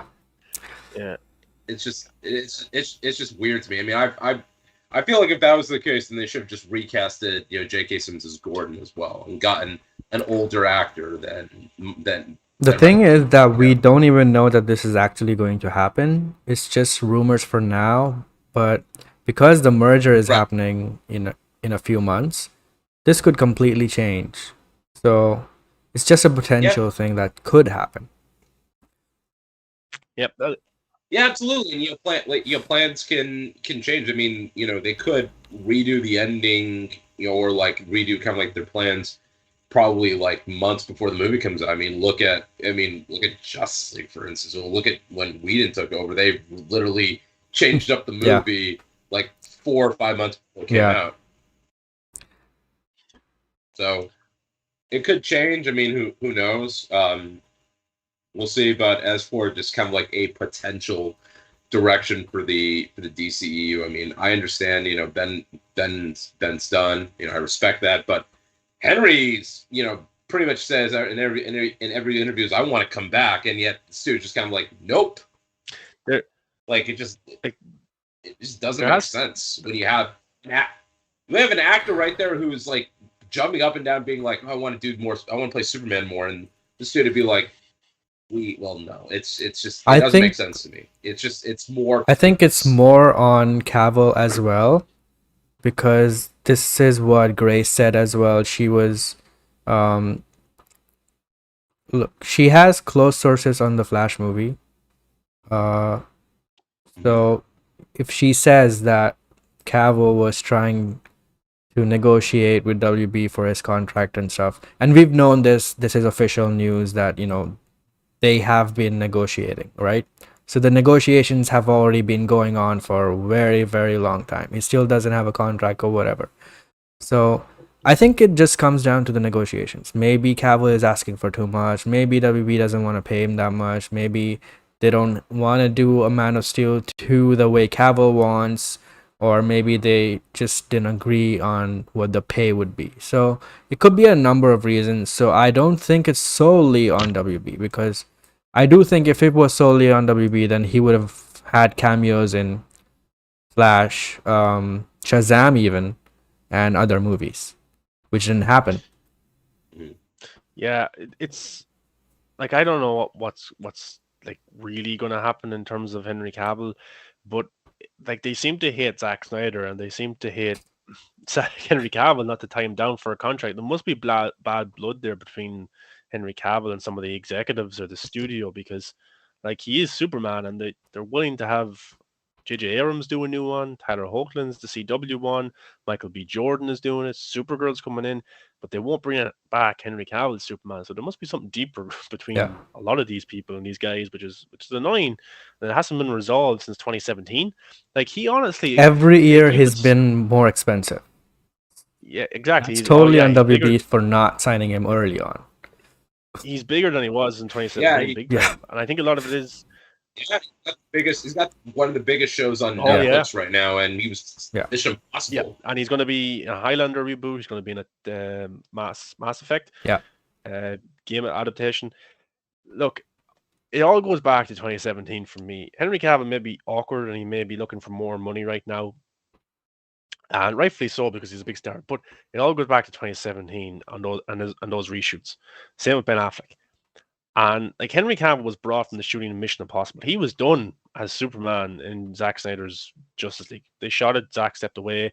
He was brought back to shoot an entire movie within 2 or 3 months as Superman with a mustache on. And that movie comes out and it actually makes a joke of him as an actor, as a character in the press tour. Everyone was talking about the mustache.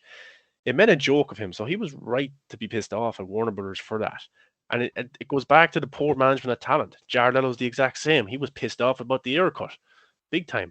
Where like the cut of the movie, everything was cut off, and it goes back to the sourness between the studio and the talent, and not looking after them, big time. So yeah, it comes back to 2017 for me. Even if Henry Cavill is he's being awkward or he's being hard to work with, like. You messed up. It's up to the studio to rebuild those relationships. And you look at Disney with Scarlett Johansson. Kevin Feige came out and said, "I'm gonna work with Scarlett on a Marvel movie down the line. She's gonna come back as a producer, or she's gonna create something else, and that's what we'll do." That's managing your talent when things have gone sour. And Marvel isn't perfect or anything like that, but Kevin Feige, he has his head screwed on. He knows how to please fans and make sure that the stars are in good places. And to add. Well, when we were doing our Spider-Man spoiler thing, didn't you say to me that like Toby was the holdout because he wanted more money and he signed on? Apparently, he signed on at the last minute or something like that. The Grace was saying that as well, and then the writers came out and said that Henry and Toby and Andrew were there from the start. Yeah. Like, and then people started shit on Grace and stuff. Of course, they're going to say everything was okay. Yeah. They're not going to come out and say that Toby was being difficult because he wanted more money. They're not going to come out and start talking shit about Tobey Maguire or Andrew Garfield or any of the actors like that. So, like, I believe a lot of stuff Grace says, but like Tobey Maguire, he was right to look for more money. Yeah, I would be surprised if he didn't. He was getting paid a lot during his movies. Spider-Man. Yeah. So because they were huge. Yeah. So, and this movie wouldn't be the same without him. He was crucial to the movie. So he knew his worth. And he's the modern day Superman. And he still is until they make or Henry Cavill is the modern day Superman until they make a better Superman movie or a more modern known Superman. Tyler Hoechlin is brilliant on CW, but the only people will see him is on CW. He's not going to reach general audiences. No offense, like to him or the show, it's just not that big where it's going to reach everybody. Man of Steel it made money. Batman v Superman made money. Zack Snyder's Justice League was a global phenomenon. That's 3 movies. You can count Justice League if you want because people did see that. So that's 4 movies he's been in that made over 600 million, and the Zack Snyder's Justice League was a huge streaming hit. So he is known as the modern day Superman, and people will always be asking, where's Henry Cavill's Superman until they make a better Superman movie. So yeah, he's right to look for more money. Yeah. And if they make a new Superman movie and it makes $1 billion or it's a huge hit, people will forget about Henry Cavill pretty quickly. And his negotiation tactics won't be as strong. But right now, he's right because they don't have a Superman. Yeah. And before we move on to the Batgirl topic, Sean, can you read off some of the comments? Yeah. So Brett says, if I remember correctly, Danny Garcia posted a photo a while back and had captions saying, "When you know all things, you know but can't share because of NDAs. Yeah, Danny Garcia has done that for years on Instagram and stuff, and on social media. She does that a lot. She does a lot of teasing and stuff like that. But like, it's all negotiations. It's like you see it with like football players as Yeah. well, and it's what they do to try and drive a narrative per se. And I think Henry Cavill coming out and talking about it in every interview, I think he's the one that instigated that behind the scenes with the interviewers and stuff like that. I think it was all pre-planned. Yep. You know, ask about Superman, you know, stuff like that, because he knew he wanted to get fan engagement, and maybe he came a little bit too late. Maybe he should. He basically gave a whole pitch. You don't do that unless you actually planned it. Yeah, and if he was a little bit more vocal about the Snyder Cut, maybe he would have a bigger kind of fan base behind him as well, a few more years behind it, because he was quiet about the Snyder Cut for a while. If he embraced it fully, he might have had more like of a huge following in terms of wanting to come back as Superman. But yeah, I think him dropping all this stuff are deliberate about Superman. He wants to show Warner Brothers, look, people want me. They want me to come back. Look, I'm trending. Look at all this stuff. Yeah. So that's definitely deliberate. That's tactical from Danny Garcia and him. And maybe The Rock's in on it as well, because The Rock, people lost their shit when The Rock said, I don't know who the Superman's going to be. People thought that, look, Henry's done and they don't know, you know, stuff like that. I think The Rock, like, on purpose did that. I don't know who the Superman is. What did the internet say? Henry Cavill is the Superman. Yeah. You know, that's kind of, I think that's all tactical, but we'll see. We'll see when Black Adam comes out. Brian Cowley goes, if that's the usage of Henry, what a cop out. No way they're wasting that actor on a TV clip within a movie. Yeah, that is annoying. But it shows again that they're so bogged down and obsessed with Zack Snyder and Henry Cavill that they have to keep using Zack Snyder villains, Zack Snyder templates for their new movies, and Henry Cavill in Shazam and in Flash. So they're obsessed. They're living rent free in their heads. So that's funny. James goes, she's right. It's time to be open minded when it comes to the DCU. Yeah, I agree with Grace in terms of her saying that for me to cover the DC news and to be negative would just wear me down and it would be a terrible time. And I agree with Grace there completely. I'll talk about the DC news. I'll watch stuff. I'm not as we can like or dislike after seeing it, but yeah. Like I can watch. Like I'm not as invested as 2016 and Batman v Superman, all that stuff that was going on. But I'll watch this stuff and I'll like what I like and I'll enjoy what I don't, or what I do like, and I'll leave the stuff I don't like to the side. But like, I won't be on Twitter, on Facebook, or Instagram every day shitting about this movie or that actor or this, because things aren't going the way I want. I have my own life to live. There's no point in me getting upset because Peacemaker made a Wonder Woman joke. You know, I understand maybe it shouldn't be happening and stuff like that. But the movies will talk for themselves, because the general audience will decide what's a hit or not, to be honest. Where was I? Brian goes, which one? James. Time for laundry, guys. Brian's off doing laundry. Yeah. James goes, do you guys think that the Flash is just going to erase Batman and Superman with no remorse when he goes back into past to try to save his mother? That's the big question. Will he erase them? I don't think so. I think whatever happens, I don't actually know. Look, I think whenever the timeline resets, you just cannot. I can't answer it. Yeah, you just cannot say that, Superman and Batman are now not available because the timeline's changed. That's just ridiculous. It doesn't happen. They'll come up with some other explanation, like maybe Batfleck will retire, or maybe he will be killed off or something. But that is his decision. We know that now. But for Superman, I don't know what will happen with him, but it's definitely not going to be like, Superman doesn't even exist now. That won't happen. They could reverse it, and Superman's the one who's trapped in the Phantom Zone, and Zod is back. Yeah, something like that. Zod is just running wild over Earth the whole time. They could do something like that, or he gets. I'm sure there's a comic out there where Superman's on some planet or something like that, or like Hulk. You know, like Hulk is sent away. Planet Hulk. I'm sure there's something they could do. It's a movie. They can do anything. And even if they did kill off Henry Cavill, they could still bring him back with the multiverse. Yeah. It doesn't really. It actually doesn't matter. Cavill can easily come back because he's not being done in the DCU. He's just not right now available or confirmed. John goes, without Cavill and Affleck going forward, though, they are effectively replaced, even if Keaton's a mentor type minor character. Like I said, it's not replacement because one is going off and another is coming in. They're not removing Cavill because Supergirl came in. You get what I'm saying? They're not removing Ben Affleck's Batman because Batgirl came in. That's not the reason for why they're not there. So it's not really replacement. Yeah, I would say replace if it was like if Batgirl was going to pick up exactly where Ben Affleck was Yeah. and take his storylines and stuff like that. I can understand what you're saying, John, because it's very unknown and it does seem like they're being replaced. But Affleck doesn't want to do it, so they're bringing in Batgirl to kind of fill that gap. And in a way, you could say they are replacing them in a way because they're not going to be in it. But I don't They're know. taking on those types of roles that they are filling in the roles. They're basically. like they're filling. Like we have to look at this. Ben Affleck's gone, so Michael Keaton's in here as the Batman now, and he's creating a Bat family. Yeah. So you have got Batgirl and Mike. It's a new timeline. Yeah. So in this new timeline, this It's like a is Batman, successor. this is Batgirl. And and if the Snyderverse happened and Justice League 2 happened, nobody would be replacing Ben Affleck because he's the Batman. He would be there. That's his storyline. It's his storyline. So that's his Batman. So I just think there's different timelines, and this is a new story that's being told, and Affleck is just not involved. Affleck is not involved, but he is involved in the story because whatever happens to him sets up this new universe. Yeah.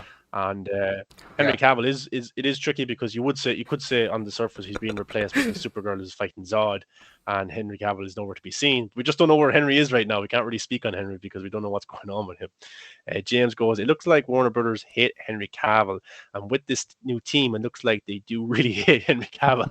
Yeah, it looks like it. It's like just from the image itself. Hate is a strong word. Yeah. Who created that image? Everybody, everybody, come to the Justice League, but Henry Cavill. He's not allowed. See us here. Abdul Link, he's got his. I was watching this channel earlier on, and he was talking about some of this stuff as well. And he goes, I disagree with 60% of what KC says. Isn't that most of the time with us still? Like, we disagree with each other 60% of the time. I 100% agree with him. Yeah. So do I. No, but yeah, definitely check out his channel there. He has some pretty cool stuff going on. James goes, Warner Brothers don't want Henry Cavill. That's the crazy part about it. He also said Cavill just don't like Dark Superman. He had an issue doing Batman versus Superman. I don't think so now. I think he loved Man of Steel, but he never got a chance to go where Zack was going in terms of the true Superman. It was all about the story arc and the development. Like we got to see glimpses of it in the Snyder Cut. He would have been that Superman. It was about getting there. It was a storyline. Yeah. Like it's an arc. It's the slow evolution into turning into that old school Superman. He also likes the Zack storyline that he was given, and he loves that, but he also understands that people don't want to see that kind of Superman just yet. They want to see more of what the Man of Steel Superman was.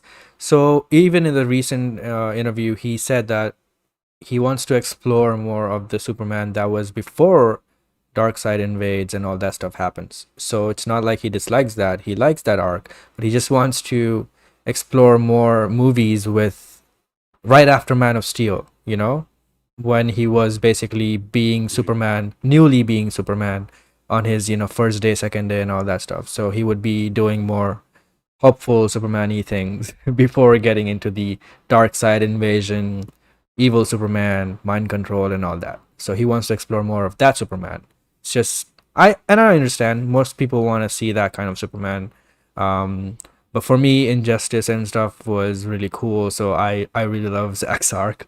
And come on, who doesn't want to see a full-on Darkseid invasion with Justice League fighting them? Yeah, and you would have had like in the end, if Zack got to make his movies, like Affleck would have been dead, and his son would have been the next Batman, and you would have had Henry Cavill's Superman there as that symbol of hope to show him the way, to be that kind of mentor. So we would have got there eventually. It's just that's why Henry is so eager to make his last Superman. Well, if he gets to make another Superman movie, he wants to make it in the kind of traditional sense of Superman because he hasn't got to do it yet, and he wants a fair crack at it. Brett goes, Enola Holmes as well seems to be a big hit for him and has a sequel coming out.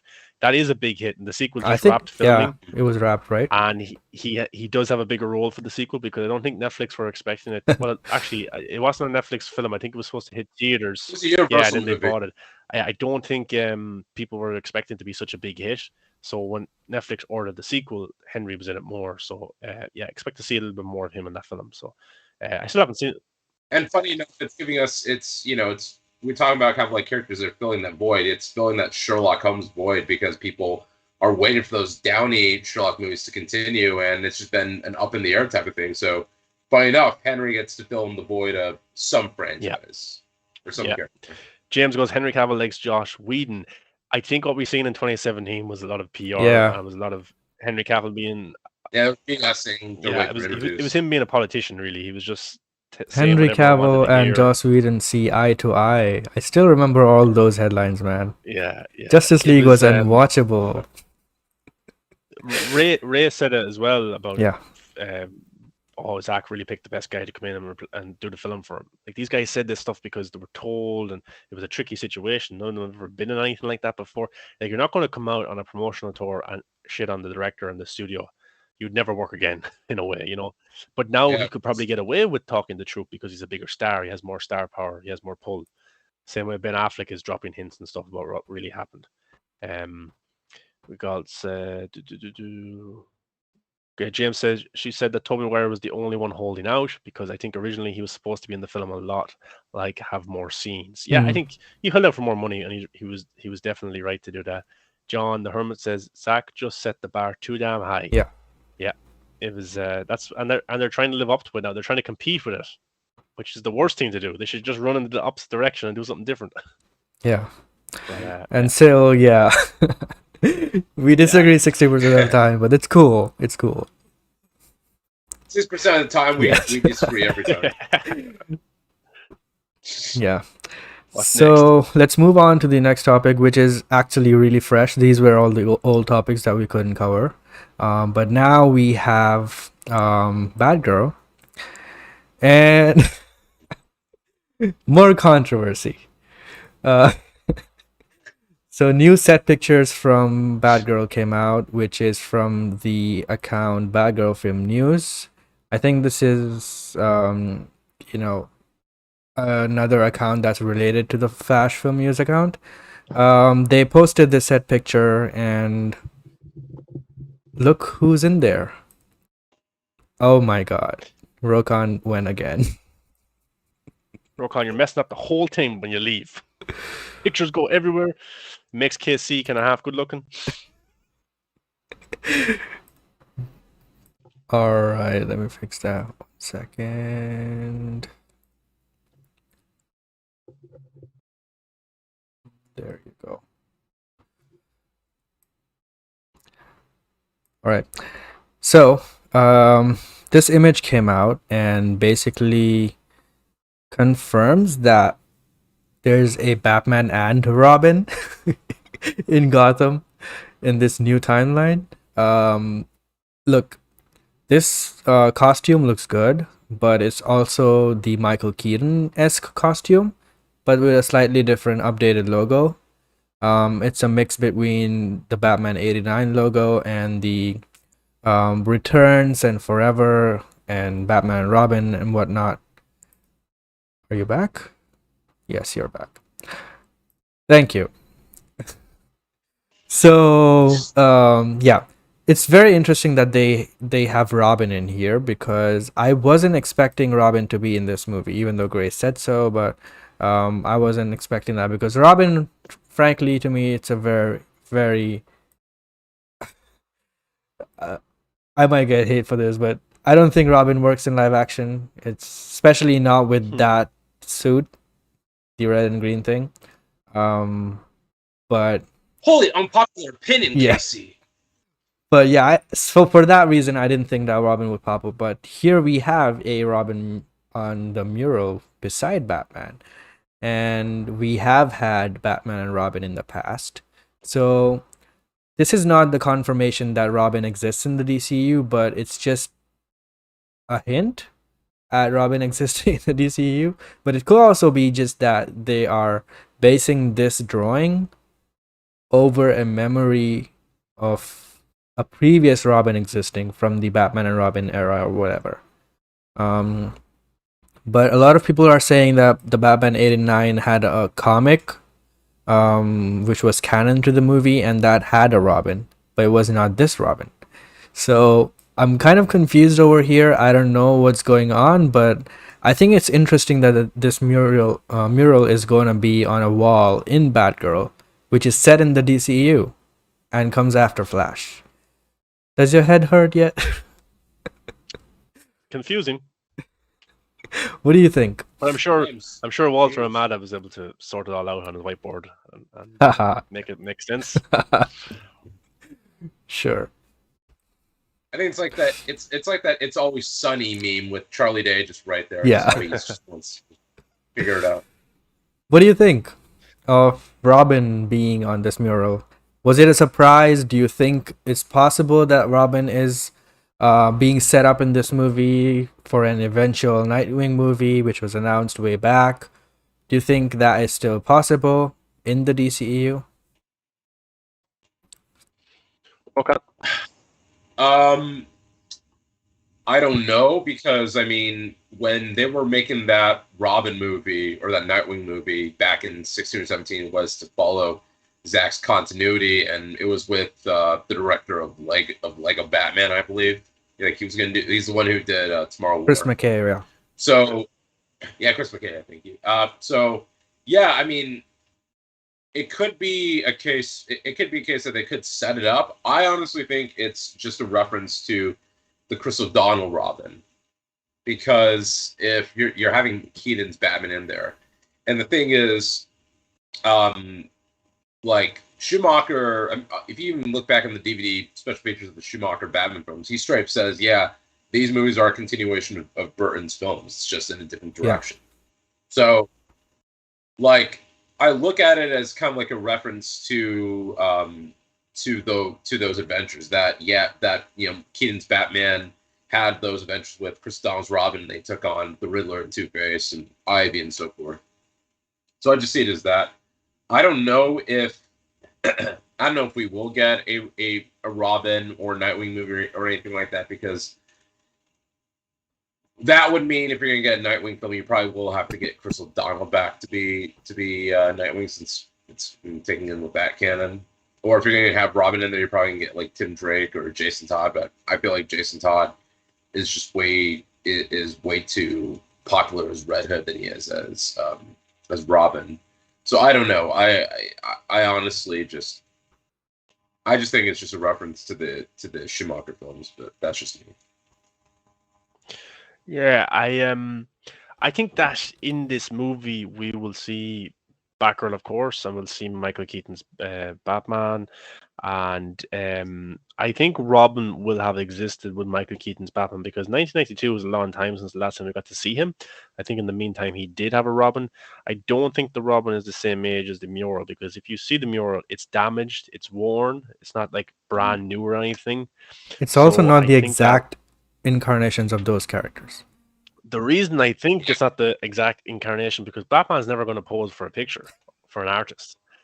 They're never they're not going to know his exact facial features, to be honest. That's why I think it doesn't look like Michael Keaton. I think they know the outline, the suit and stuff like that, but they don't know what he looks like. So that's why I think it looks different. And in terms of Robin, I think this Robin is now in his early 20s or mid 20s, a bit like Dick Grayson from the Titans show. And I think we will see him transition to be Nightwing. I think maybe there's a falling out with Batman, or things are a little bit sour, or maybe he wants to do his own thing. The Titans Nightwing is so good, man. Oh, he's too good for that. So he should be the live action Nightwing. But like, I think we will get a Nightwing movie, because they've been trying to do that since 2017, and I think that will be his origin story, transitioning from Robin to Nightwing. So I could see Robin in this one, maybe not in that exact costume or anything, but I think it's coming. And I think this is the new timeline we're seeing right now. And in this timeline, Michael Keaton had a Robin, and it's Jason Todd or Dick Grayson. Well, this Robin obviously doesn't die. Maybe he does die. Maybe he is killed off, but they're hardly going to do that. They're retconning everything Zack Snyder does. He had his Robin die. Maybe they'll set up a new Robin here. Yeah, it could. They could do Dick Grayson, Yeah. and I think eventually what they'll do is Dick Grayson will become Nightwing. Jason Todd will be brought in as the new Robin. I think that's what they'll do. And Yeah, that's a good point. Batgirl is there then. Maybe eventually we get a Red Hood storyline. But that's that he's setting up the Bat family right now. Yeah, I agree with you, and it does make sense because again, this is not the Snyderverse continuity after the Flash movie, so they can do whatever they want. They can resurrect Dick Grayson from the dead, and have him be existing in this timeline, and make him into Nightwing and stuff. So it's fine. I think it's okay, and we'll have to wait and see how this goes. But until then, I'm neither excited nor annoyed. I'm just curious as to how they do it. So that's where I'm at right now. It's just we have to see it to know. Really, Yeah. it's just on paper it's a little bit weird because we don't know what's going on and how this happens. Because J.K. Simmons is his Commissioner Gordon, and is like who is Alfred's obviously dead, but why isn't the Alfred from Batman v Superman now the Alfred in this new DCU? It's a little bit messy and tricky and everything. So we just have to see the movie to see how it works. Yeah. And we have some new Should say Brett. We're gonna say the casting, no? Or what? were you gonna talk about the casting that was rumored for? What Brett was talking about? No. Dylan O'Brien as Robin. Yeah, Nightwing that's is a bit rumored for later Batgirl. after Okay. seeing some of the set pictures and stuff. Okay, sorry. So there was this image by Craig Williams, who I think is shooting in Glasgow. And this is one of the major Batgirl reveal. Filming is set to take place in an abandoned train tunnel under Glasgow. Could this be being used for scenes depicting an entry and exit point to Michael Keaton's Batman Batcave? See, the thing is, I can understand that Michael Keaton has come into the DCEU after The Flash, right? And the Flash movie is changing that into the new timeline stuff. And the Batgirl movie is set in the DCEU. So we have the DCEU Batgirl, we have DCEU Gordon, we have the DCEU Gotham, and everything else. But we just have Michael Keaton because he came into our DCEU timeline, right? But what about his Batcave? What about his Batmobile? How does that all come in? That part I don't get. Yeah, well, I just think it's a massive reset in this new universe. So it's always existing. Okay. He was. I think, yeah, and then now Aquaman is in it. Now Wonder Woman is in this universe as well. It merges in that these characters were always in the same universe, but Jason Momoa was Aquaman, and Wonder Woman's like, wait, Right. what? My Batman was this. It's like a Days of Future Past thing where it's a new reset, where Wonder Woman kind of has to learn about kind of the past events and stuff. She has memories of stuff. I think that happened, only but Flash remembers. Right? maybe yeah. Flash could be Michael Keaton would have to remember too. I'd say maybe the people that experience. I don't know. I don't think Michael Keaton would be oblivious to it. That would be a little bit weird as well, would it? I don't know. Could we get a scenario where it's everything's reset and then like Michael or Flash goes to Michael Keaton's Batman and he tells him like you're here or something. I don't know how it's gonna work. I don't know. I just don't know. But like Patrick Stewart knew about it when Days of Future Past. Right. He knew about it. Maybe certain people will know about it if they take part in this event with him. I just don't know. Yeah. I can't give you a straight answer because I don't know. Yeah, it's possible. And then we have another image from the set that's basically of a poster. It says excellent, and the exact same pose as Hugo Strange. And that is very interesting because I love this character, and if they are introducing Hugo Strange via a background poster and stuff, that means he exists in this world. That's really good. He was great. Which was it, a game or a movie? It was a game. What did I see him? Yeah. Yeah. He was in the game Yeah. as well as in Gotham. Got him. Yeah, he was really good Yeah. in Gotham. I really liked him in Gotham. Me too. He's awesome in the Batman, the animated Batman series. Yes. From the 2000s. Oh, really? Yeah. He's awesome. Yeah, look. It looks like we're going to get like a. It's interesting because Matt Reeves is setting up a Bat universe as well, and now we're going to get another Bat universe with Michael Keaton and them. So it's like what kind of tone will this new Gotham City have? Because the Burton one was very like gothic. It was very Yeah. dark. It was and You have does that same template carry over now? you have a good point there with Matt Reeves's Bat universe and this Bat universe, because I think they cannot do the same characters twice. Like maybe Joker and stuff like that, but I think that they need to have certain villains saved for each universe, because I don't think Matt Reeves is gonna do Hugo Strange or Firefly. So Batgirl can do it. And I don't think Batgirl or the Batgirl universe of, the DCU Batman universe won't do Court of Owls. So Matt Reeves is doing Court of Owls, So stuff like that can be divided in both. So, yeah. I don't think we see a new Joker in this universe ever again. I don't think Jared Leto ever comes back, unfortunately. But it's interesting because we've talked about the Batman film having Joker. Of course, Joaquin Phoenix had a Joker movie, and Jared Leto is kind of the Snyderverse Joker now instead of the DCU Joker, which I kind of prefer if they actually get to make more. Yeah. But what if they set up another Joker? Well, Jack Nicholson was the Joker and he died. No, I mean, what if they set up another Joker in the DCU in the same style of how Gotham kind of tried to do it by making Joker's death a symbol, and other Jokers were, popping up in random alleys and stuff. Yeah, I don't know. I don't really like. I don't that like that either. He's such a unique character. He wouldn't be that unique if just another random person became a character. Cameron Monaghan was different because it's the same actor. You know what I mean? He was the same phenomenal. actor, even though they were twin brothers and stuff like that, or whatever it was. But it was the same actor, so the disbelief wasn't that much. Yeah. Yeah. And then we have Black Canary reference as well, and there is an image here which basically has Black Canary written on it, a poster. And that poster kind of looks like a Birds of Prey poster, or any of the comic Black Canary cover arts and stuff. It's probably for one of her singing shows. Yeah, that's possible. In Black Mask's club. Remember she was saying it's probably a poster for that, for a show or something like that. Yeah, and she's in the movie apparently, and so yeah, I really liked her in Birds of Prey. And I loved her performance in Lovecraft Country, and I'm really upset that got cancelled, but she was phenomenal in it, so I'm glad she's coming back. I'd actually like seeing more of her being in different movies than Harley Quinn.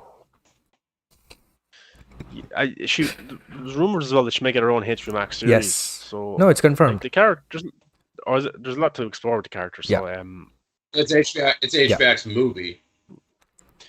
Yeah, then Michael Keaton working with her will be interesting. Like Michael Keaton's going to take the back seat. He's going to be a mentor to all of these characters. I think we see him fight in The Flash, and that's it. I think that's the only one he really fights in. Yeah. And then there's another Easter egg here. There's a store named Sun Dollar Coffee Store, and this is basically from the Booster Girl comics. You can see Sun Dollar Coffee here, and there's Booster Girl. So maybe we already know that Blue Beetle is in production and stuff. So maybe they are trying to set up Booster Girl as well, because you have to have that, This is some MCU level Easter egg shit, right? where in 5 movies from now we go back and see, oh my god, they told us here. Yeah. Which yeah, like I've heard a lot of good things about this character, that it's very funny and witty. So yeah, I think they're setting up a universe here. It sounds like the Flash film has to be successful for it all. Flash and Batgirl both are setting up this new timeline with Easter eggs and stuff. Yeah. Yeah. A lot of irons in those fires, Yeah. So that's why I say it's risky. Very. And here we have images of the new GCPD. from the Batgirl set, and their costume is very not costume, sorry, uniform is very similar to the one in BVS. And here's their logo. This is the logo is different from BVS. They recreated the new GCPD logo, which could be a natural upgrade within universe as well. Maybe they change the design, so their police cars are a bit different and their logo is also a bit different. And we have Leslie Grace herself here wearing a jacket and that same uniform inside. She is going to be a police officer or detective or whatever. She's basically going to be in the GCPD. I think eventually they'll make her commissioner, but for now she's probably just an officer. And yeah, here are more images of her wearing a hood and a fully covered jacket. Maybe she's wearing a Batgirl costume inside, and that hasn't been revealed yet. And yeah, there are more pictures of her just on set enjoying. And yeah, so what's interesting to me in this picture is that her hair isn't very red. She's just like normal, brunette. I just looked up that account, and they posted about an hour ago. She has red hair, but it's not really red. It's kind of brunette, but red is basically like a wig that Batgirl wears in some iterations, which is extremely bright red, right? Yeah. Well, there's the ones I'm looking at are bright red. The recent one? Yeah, there's one like just an hour ago, and she's outside, and it's really red. It's so red. Yeah, I'm checking too. Yeah. Do you have it? Yeah. It kind of looks like brunette still. I don't know. Kissy, kid, leave the brunette to the side. It's red. It doesn't look red to me at all. Really? Yeah. There's just bright lighting, and it looks like the same brunette hair. You look at the last picture, the one that's on the screen right now. I think it looks red. I don't know. It looks pretty red. Yeah. Kissy, you got an eye problem, man. I don't know. My screen is not showing me red. It looks brown, brunette-ish. Maybe need glasses. Man, that's red. This is Hold the on, whole. let me check on my thing. phone or something. Yeah. This is literally what color is that dress? Yeah, that's probably what it is. That last one is that, or the one where you see her at the side. You can just see her nose. That's definitely red. Brett agrees in the chat. No. It's red. Even on my phone, I don't see red. The second last picture I see red because of the lighting, I think. The second last picture definitely looks red. This one. Yeah. This one looks red. It's all red. It's all red. I mean, it's red. Okay. But she didn't look red in this image. Look how. Yeah, but it obviously changes it, sir. Yeah, that's probably a wig then. This is probably a wig. You can see just not every redhead has like the same shade of red that like Amber Heard has as Mira. Kissy just won't give up. Yeah, because she's run away. Yeah, that's what I'm thinking when you're saying red, because look, this is Batgirl red. I'll show you.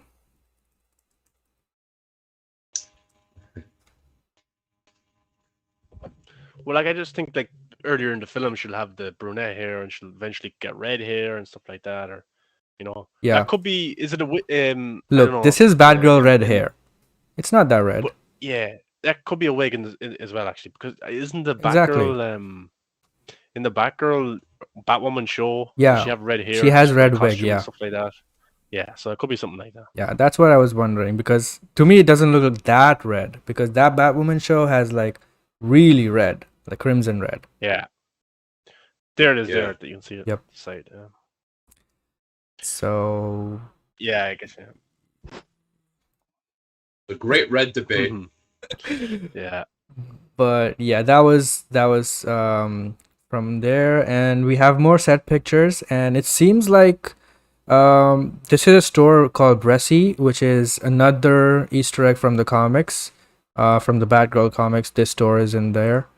There's more stores and stuff. One thing that got me interested is this picture right here, uh, because it's snowy Gotham, and I hope it's not just on set, and it's in the movie itself, because I love a snowy Gotham. Even some of the BVS concept art had that, and I think that would have Wasn't made BVS even better. wasn't Batman Returns? Wasn't that snow Yes, as well? And it elevates a movie for Yep. me. Snow, especially especially comic at book movie. December time, man, when this movie kind of Yeah, releases. Especially also you get so used to just kind of like the rain in every kind of Yeah. comic movie that you rarely get snow. Like got We the got- Christopher Nolan ones. They never had anything, rain or. Dark No, Dark Knight Yeah, Rises that's had what I was snow. gonna say. Oh, Dark did- Knight did- Rises had that, and also Wonder Woman 84 ended with that Christmas snow thing. Just one scene though. Yeah. So did Spider-Man No Way Home, didn't it? Yeah, At the end. Spider-Man No Way Christmas, Home yeah. at the end. Yeah, Yeah. So yeah, it's cool. It's Yeah. Batman v Superman would have been cool in snow. totally. Yeah. Probably it's probably more expensive though, is it? I guess. Actually, no. They said they had to push back filming because of that, because they were going to start filming in like the beginning of 2014, but because of script problems stuff like that, they had to move the filming to the summer, so they couldn't do it in snow anymore. Mhm.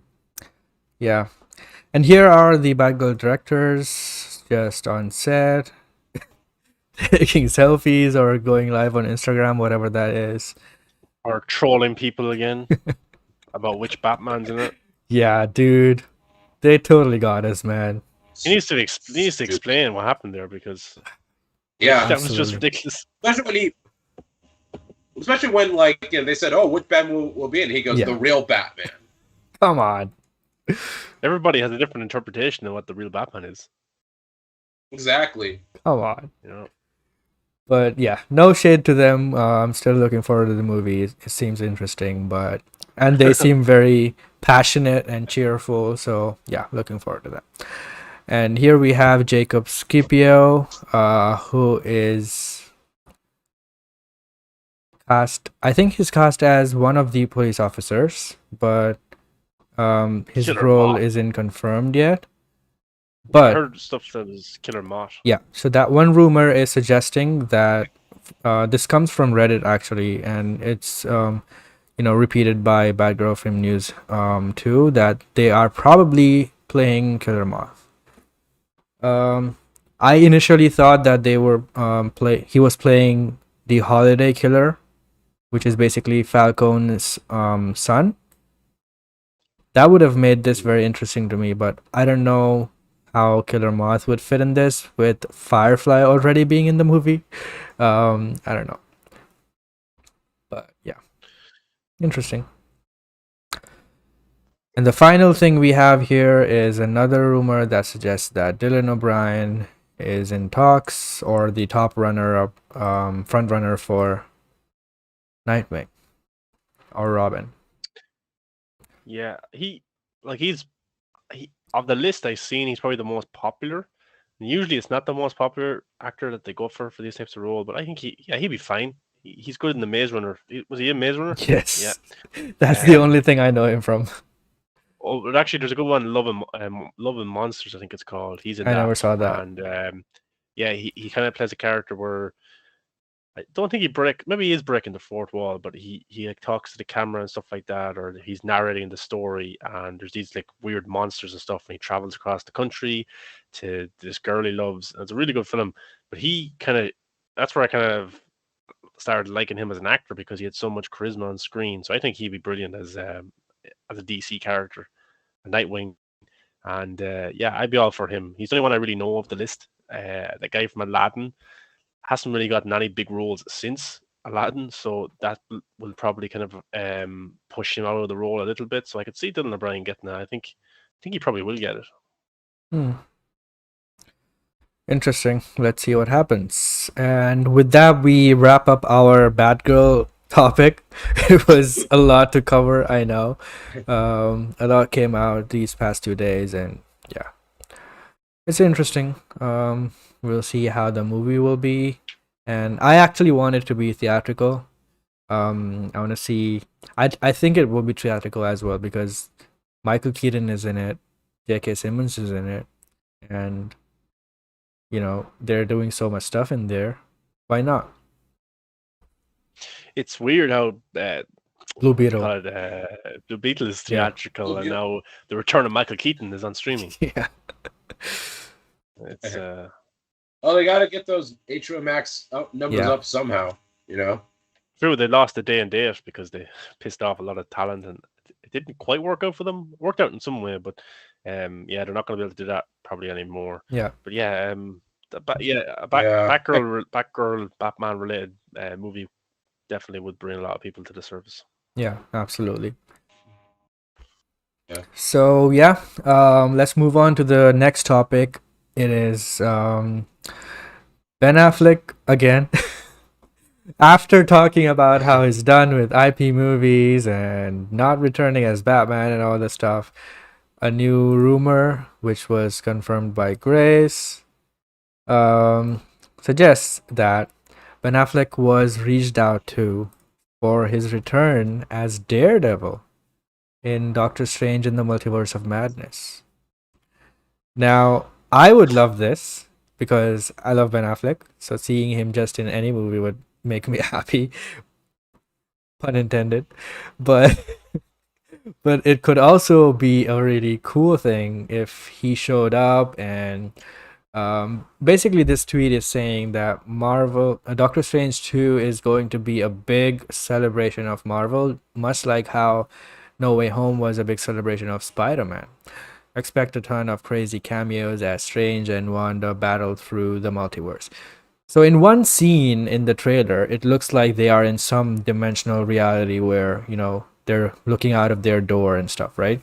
So it looks like they are going to actually go into other universes. Maybe they will step into the Daredevil universe for once, or step into the X-Men movies for once and stuff like that. So I could see them doing that.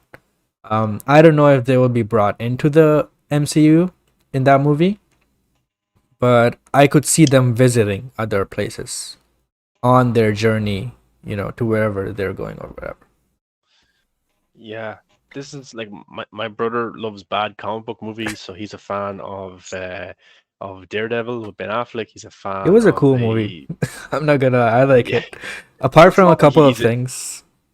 He likes the It's my Fantastic Four. Daredevil is my guilty pleasure comic book movie. I own the director's cut on DVD, and I love that one. It's Nice. really good. Director's cut is really Yeah. good. Regardless of how the it- movie is, Ben Affleck was really good in that. So Yeah. And the only thing that kind of sticks out in the director's cut is the park scene again. yes, This is a bit weird. Yeah. But overall, the film it's much better than the theatrical. I have the theatrical one and I have the director's one, and I'll only watch the director's one. you have Penguin as Bullseye. Yeah, it's a crazy world we live in. Yeah. But my brother loves Daredevil, Fantastic Four movies, all three Fantastic Four movies. He loves bad comic book movies, and he loves Green Lantern as well. So he's gonna be over the moon. I like the first and second Fantastic Four movies. Yeah, well, I watched those when I was younger, so I don't see anything wrong with them. Yeah. They're like, I don't know, they're just like, they seem like comic book movies. Yeah. Like they seem like what comic book movies were back then. Yes, like, if you thought of a exactly. comic book movie. Yeah, but this is Multiverse movie is gonna be cool. It's called Multiverse, like Of Grace madness. hinted before of madness. You That's why cannot it's mad really to see name it characters madness turn- if it doesn't do Yeah. crazy shit. But there's talk of the actor that played Reed Richards is coming back from the Fantastic Four movies as well. Tom Cruise is going to be Iron Man. I think concept art or something leaked about X-Men characters. I won't say who, but some X-Men characters could be in this as well. Could we see Nicolas Cage as Ghost Rider? Could we see Thomas Jane as Punisher? Dude. I really like Nick that. Cage Punisher Ghost Rider would rule. Man, this is going to be so cool. Imagine just cameos left, right, and center. Like I love that kind of non-connected MCU universe of Phase 4 has Punisher, been great. Ghost Rider. But I mean like the non-canonized. Well, they're kind of canon now. Yeah.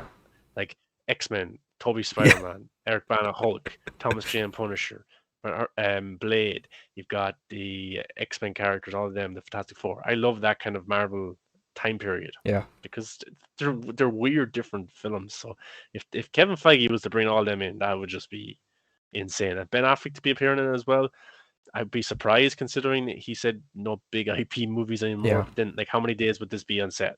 A day. Like, that's all, and he'd get paid But a pretty good sum. but again, you pointed out that Mar in the tweet that Ben was praising Feige. Yeah, I have it here. Yeah. 1 second. Yeah, goes Kevin Feige, who is, I have to say, the greatest producer, most successful producer who's ever lived. He's the only guy in the world who, if he told me, like, I know what the audience wants, this is what we're doing, I would believe him 100%. That fucker knows his audience like no producer. He's a genius. He's a genius. He's like a master remaster. He knows exactly how to wink at the audience. So, like, come on, he loves Kevin Feige. And if Kevin Feige asked him, do you think he would say no? That's I the don't know. thing. He could be in it. I mean, He could be in it. thing is, Ben has done many interviews since then. How he said that the one movie he's done that he regrets, and Ben's made his share of crap movies. I love Ben. He's made a lot of crappy movies, but he straight up said the one movie he regrets most is Daredevil because of how much he enjoyed those comic books, and he just said he felt like an idiot in wearing that costume. So, But I thought it the looked perception, but the perception for the Amazing Spider-Man movies have changed now since No Way Home. Yeah. Could you imagine like the Fantastic Four movies being part of the MCU now, and people watch them and they're actually elevated a little bit because of the appearance of Reed Richards in Doctor Strange 2. The same could be with Ben Affleck and these other actors. Like, if like it just shows you the MCU fans stand beside everything. Yeah. And if you told them that Eric Bana's Hulk was canon, they'd love the movie. It's part of the box set now. Yeah. It's part of the rewatch. So Yeah. it could help. It could help those movies definitely. My biggest concern is how people would react to Tom Cruise as Iron Man. I think I mean, you think what? like I said before, I don't think that's a big draw for big reference for the general audience because most people don't know what happened with Iron Man. But seeing Tom Cruise definitely is a big pull because Tom Cruise in the MCU, man, those words is a big pull. Yeah, Grace, when she did talk about this first, she Yeah, said yeah. that. I think she was the first to talk about this. She said that it's an alternate version of the Avengers on a different planet. So it's the Avengers with just different actors in the role. And I think she said Emily Blunt would be Black Widow, John Krasinski would be Captain America. Yeah. So Tom could Cruise be Iron Man, yeah. interesting. But then would Edward Norton be the Hulk, or would it be? she didn't say. I don't know. But like, would it look cool or would it look like a Saturday Night Live skit? You know what I mean? I mean, those actors are a big draw, so I don't see why not. Yeah. I don't know. You're so used to the original Avengers. It's just. Well, would you say, "Oh wow, that's so cool"? Would you just burst out laughing? You know, It depends if you do it. You see, it could be for a joke. Depends on the scene, yeah. Like, would Tom Cruise come in just for a 10-second cameo and then waste his Marvel card on that? Then he could never come into the MCU again unless they brought him back as Iron Man. Yeah. It's Yeah. I don't know. It's I hope because Kevin Feige was a producer in all these movies, so it would make sense that he would like them and he would want to use these actors. And he's very aware and in touch with the audience. He, like Ben Affleck said, he knows what the audience wants. He knows what the audience doesn't want. He knows what fans liked in previous movies, and he knows what fans disliked in previous movies. So he even brought back Andrew Garfield, even though his movies are largely despised by the general audiences before No Way Home came out. And it's like bringing back Ben Affleck and Henry Cavill, from WB's point of view. So he actually believed and said that no, bringing back Garfield will make everyone happy, and it did. This is only a few months away. It's in May. Like, we don't have that much to wait, to be honest. And just finished reshoots too. By the way, news came out that the reshoots also wrapped filming. Yeah, so like like some kick in the teeth if Ben Affleck showed up and he said he was done, but no, it's only a few months away, and I visually can't see these cameos happening because it's Doctor Strange 2. I just don't see these Yeah. characters back. But then I got to see Toby and Andrew, and like, oh, cool, they're back. So it would be cool to see these characters definitely. I'd love Eric Bana as Hulk. I love that film. So Yeah, me yeah, we'll see too. how it goes. Even the first Ghost Rider is good. Yeah. What do you think, Kurokan? I mean, we'll Ben Affleck's we'll Daredevil? see. I mean, with Affleck's Daredevil, it's just going to be like I said. I mean, even though Affleck's gone on record by saying how much he hated playing Daredevil, if there's some way they can do it and not have it just come across as a very kind of like nostalgia fan servicey type of way, then cool. If then cool. I'm all for it. But if it just comes across as just some kind of member berry type of reference to it, then it's going to feel kind of cheap. Yeah, I agree. But I do also trust Feige, and like Ben said, he knows what he's doing, and I completely believe that he at least knows how not to make it bad, even if it's not great. So. Oh yeah. Yeah.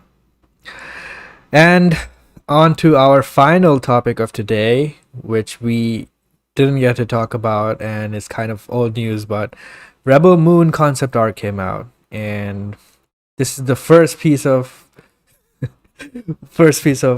concept art or image or anything from the movie that we saw, and it's amazing. I really like it. I think the first time I saw it, it kind of reminded me of that one Mandalorian episode where Ahsoka shows up. The atmosphere here and the environment here kind of looks similar to that, but it also looks very different from Star Wars, based on the designs and stuff. It does look like something from, anime and stuff like that. So yeah, I'm very intrigued. I'm super excited and hyped for this movie. It's like a dream project for me. So I'm very much looking forward to this, and I hope that there are more stuff, because we are getting literally nothing from this movie, and so spaced out. Yeah, this is like it's gonna start shooting in April, May, and yeah, we'll get more stuff. Zach loves the tease. We'll get cast announcements will come pretty soon. More concept art. This is the Balearius army, I think. This group we Balisaurus. see, Yeah. Balisaurus Yeah. army. I think it's they go to different colonies and planets, and it looks like they take them over and maybe take their materials, crops. I don't know, but yeah, they go to this community, and this peaceful colony sends a young girl. It kind to of go feels find like warriors. Solo, the starting of Solo. Yeah, but I'm guessing Sophia Patella is the character that the colony send. Yeah. To go find these warriors. Now we don't know. Like this group right here, they look kind of alienish, tech, maybe something like that. So maybe the warriors that she goes to find aren't all like humans. Maybe some of them are robots. Some of them are aliens. Some of them are whatever. I just don't know yet. But it's gonna be cool to see her go and recruit these warriors. And we haven't heard any cast announcement yet for these. So I'm guessing. My prediction is that Ray Fisher will be in the movie. That's just what I'm saying. That would be I great. think he'll be cast. I think Wayne T. Carr could be cast as well. I think in a way it could be an FU towards Warner Brothers kind of mishandling of them not being in future movies and in the Snyder Cut. So yeah, I'm intrigued to see who we get. I think it's Star Wars inspired. It was kind of an idea he had for Star Wars, never worked out. Of course, the story has changed over time, and it's going to be at Netflix. It's going to have a big budget, creative freedom. This could be huge. Rebel Moon, and yeah, I'm intrigued to see what he can do here. Why would you want him to go back to Warner Brothers when he's going to have handcuffs on him, not being able to do what he can do, when he can go to Netflix and he can just make whatever he wants when he's happy and with the freedom? We could get something very special here. I'm not a huge Star Wars fan, but I'm a huge Zack Snyder fan. Mm-hmm. So if he can take the idea of Star Wars and create something never seen before, then I could be a Star Wars fan, just a Zack Snyder Star Wars. I watch anything that's in space and is sci-fi. So Space Zack scares Snyder me. doing this is like my dream project. Space scares me. What's the one with? That's why it's entertaining. Yeah, what's the one with Tom Cruise? Ad Astra. Brad That Pitt. film. Yeah, that one. Oh yeah, that was yeah.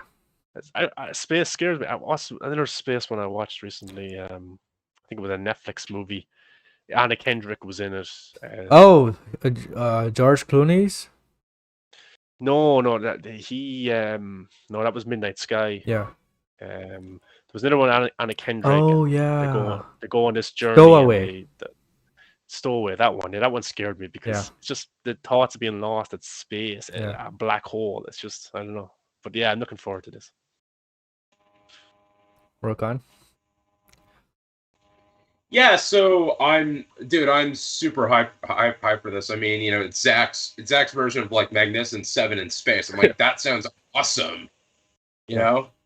So I can't wait. I love the concept art too. It's very maybe it's because I'm still associate Zach with it, but it's very Martian Manhunter-y. Yeah. Yeah.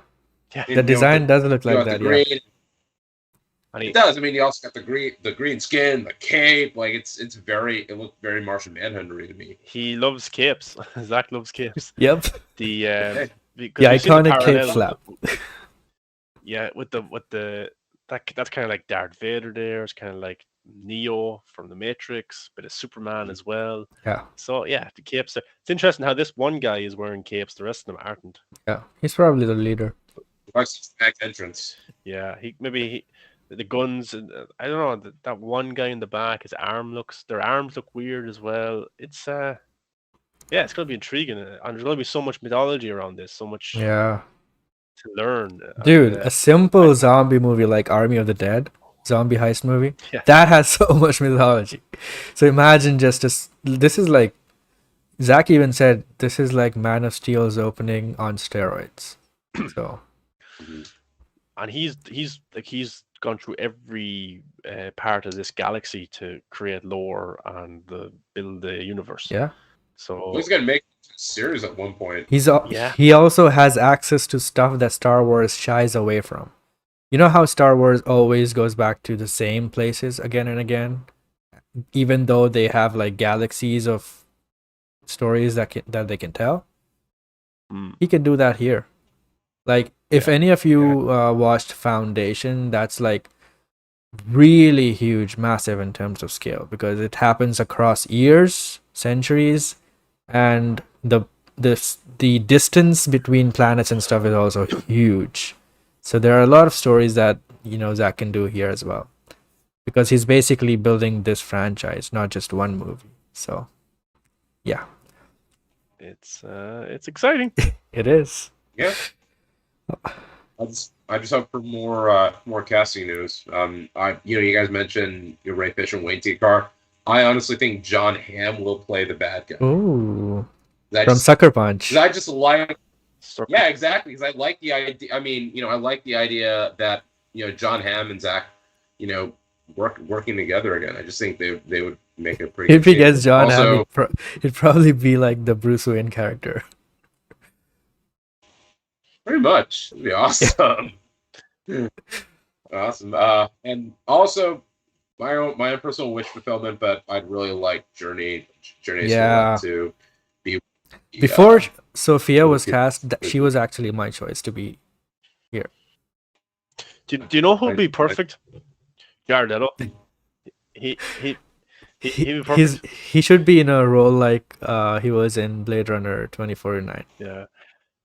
He just makes you're kind of like very quiet, creepy type of boss. He could be the leader. He could be the leader of like a colony that nobody goes to, and it's weird, and they all love him, and like a cult. And I just think he elevate. He just put him into everything. Him and Dave Bautista should be in this movie. We should have. I think put Jared in it and just like let the views come in. He should be in. He should be in Batgirl. He should be in. He should be in the Flash. He should be in everything. Yeah. More Jared Leto content, for me, please. Yeah. Yeah. With more, can we get songs in there Yeah. too? Possibilities are endless on Netflix. Oh yeah. Yeah, so there it is, our only look at Rebel Moon so far. Hopefully he releases more stuff or announces more cast members and stuff, because I really want to know what's going on in this movie. But apparently now Zach and Sophia are kind of not working on the movie. They're kind of on vacation. So hopefully by next month or the months after that, they start prepping for the production, and then in April they go into production. So yeah, until then we just have to wait for it. Yep.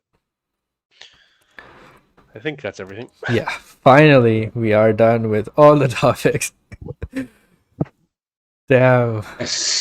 But yeah, that was a really good show, man. Good to have you back here, and it was a great discussion, and we got to talk a lot of DCU stuff. I know people feel a certain way about this the DCU right now, and have always been for a while actually. But yeah, it's interesting. It's good to have different opinions and stuff like that. We'll have other guests on next few weeks who will disagree with us and tell us that this new DCEU It's trash. is terrible. Yeah. Yeah. So we'll have to. It's good to have different opinions as long as you don't hurt anybody in the process. Exactly. Yeah. So we'll see how it develops, what new news comes, and we'll talk about it on the channel with different guests, and of course Rokon will come back as well because he's a legend here. We like Rokon, and yeah, only because he likes Andrew Garfield. Thank you very much. I mean, the proof is in the art after all. I disagree, but that's the end of the show. That's for another. That's another debate. But Rokon, where can they find you on the interwebs? So you can find me. You can find me by looking up on your little computer things at your local libraries at on Instagram at ThatRealRoku and Vero and Twitter at Roku941. Nice. Yeah, you can find me there. Movies That Matter and all that good stuff out there, and you can find me working on a new game I created with Thomas Anderson called The Matrix. Should be coming out soon. M14. Yeah, I still can't stop thinking about the Matrix movies. Dude, it's amazing. It's so deep. But you can find me there. I'm doing videos about the Matrix every day on the channel. Some interesting stuff.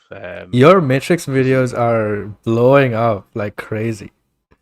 Yeah, because I reviewed one, and next minute like 20,000 views. You have something like that. you have to keep doing that for like 3 months at least. Yeah, I just keep doing it for clout. It's like, this why works. Matrix Resurrections? That's the title. Yeah. You do like a review of the Resurrections Blu-ray when it's out. I just feel like, literally, I'm just like at the very end making random videos. Like Keanu Reeves says he likes movies, and he was in Resurrections, and I do a big 20-minute breakdown of what he said. Oh. But, the Matrix community out there is actually pretty interactive, and they're pretty passionate about it. Especially if you make all these explaining videos, because a lot of people probably don't understand some of the stuff, but they do like it. So they want to know more or talk to people who actually talk about this stuff without saying, The Matrix is a shit movie. They should have left it alone. Lana didn't know what she was doing. Yeah, because a lot of my comments are like that as well. Like the movie is trash and stuff like that. But I think if you look up the Matrix Resurrections, a lot of the highest viewed videos are like toxic videos. They're negative. They're like, this is woke, this is trash, this is terrible. So I actually don't think there's that many channels out there that are actually breaking it down and explaining it in an understandable format. Like there's some stuff about Resurrections I don't like in terms of the action and stuff like that. But you know what you should do? I can understand why. Yeah. Find out all the top viewed videos for Matrix Resurrections that are actually negative, and make an exact reply to that positively. So Matrix Resurrections is not woke. Should be one video, and then Why Matrix Resurrections should have never happened, and you should make why Matrix Resurrection was perfect that it happened. yeah. Yeah, well, look, it's the only thing people watch my channel for, so I'll keep doing it. I'll keep doing it. Yeah. Meanwhile, he'll I be know it's- here with us at Real Talk Yeah. Live, talking about all the movies, TV shows, and latest entertainment news, whether we love it or hate it. And we have a lot of different things to talk about as well, which we didn't have time to cover today. But Peacemaker is dropping today, and we'll be covering that as well, week to week. So yeah. And our Real Talk Live. Yeah, you can social follow it media as accounts. the Real Talk Live on all social media. Yeah, for all the latest, some news we put onto there, like trailers and stuff that we wouldn't talk about here on the channel, wouldn't have time because there's so many stuff to talk about. So, new news drops there. We're about to hit 1,000 followers on Twitter. We're about to hit 300 followers on Instagram, and yeah, those channels are being activated a little bit more posts going there every day. So keep an eye out on those. And then of course here we just passed 200 subscribers. That's awesome, and hopefully more stuff to come. Yeah. So until next week, take care and goodbye.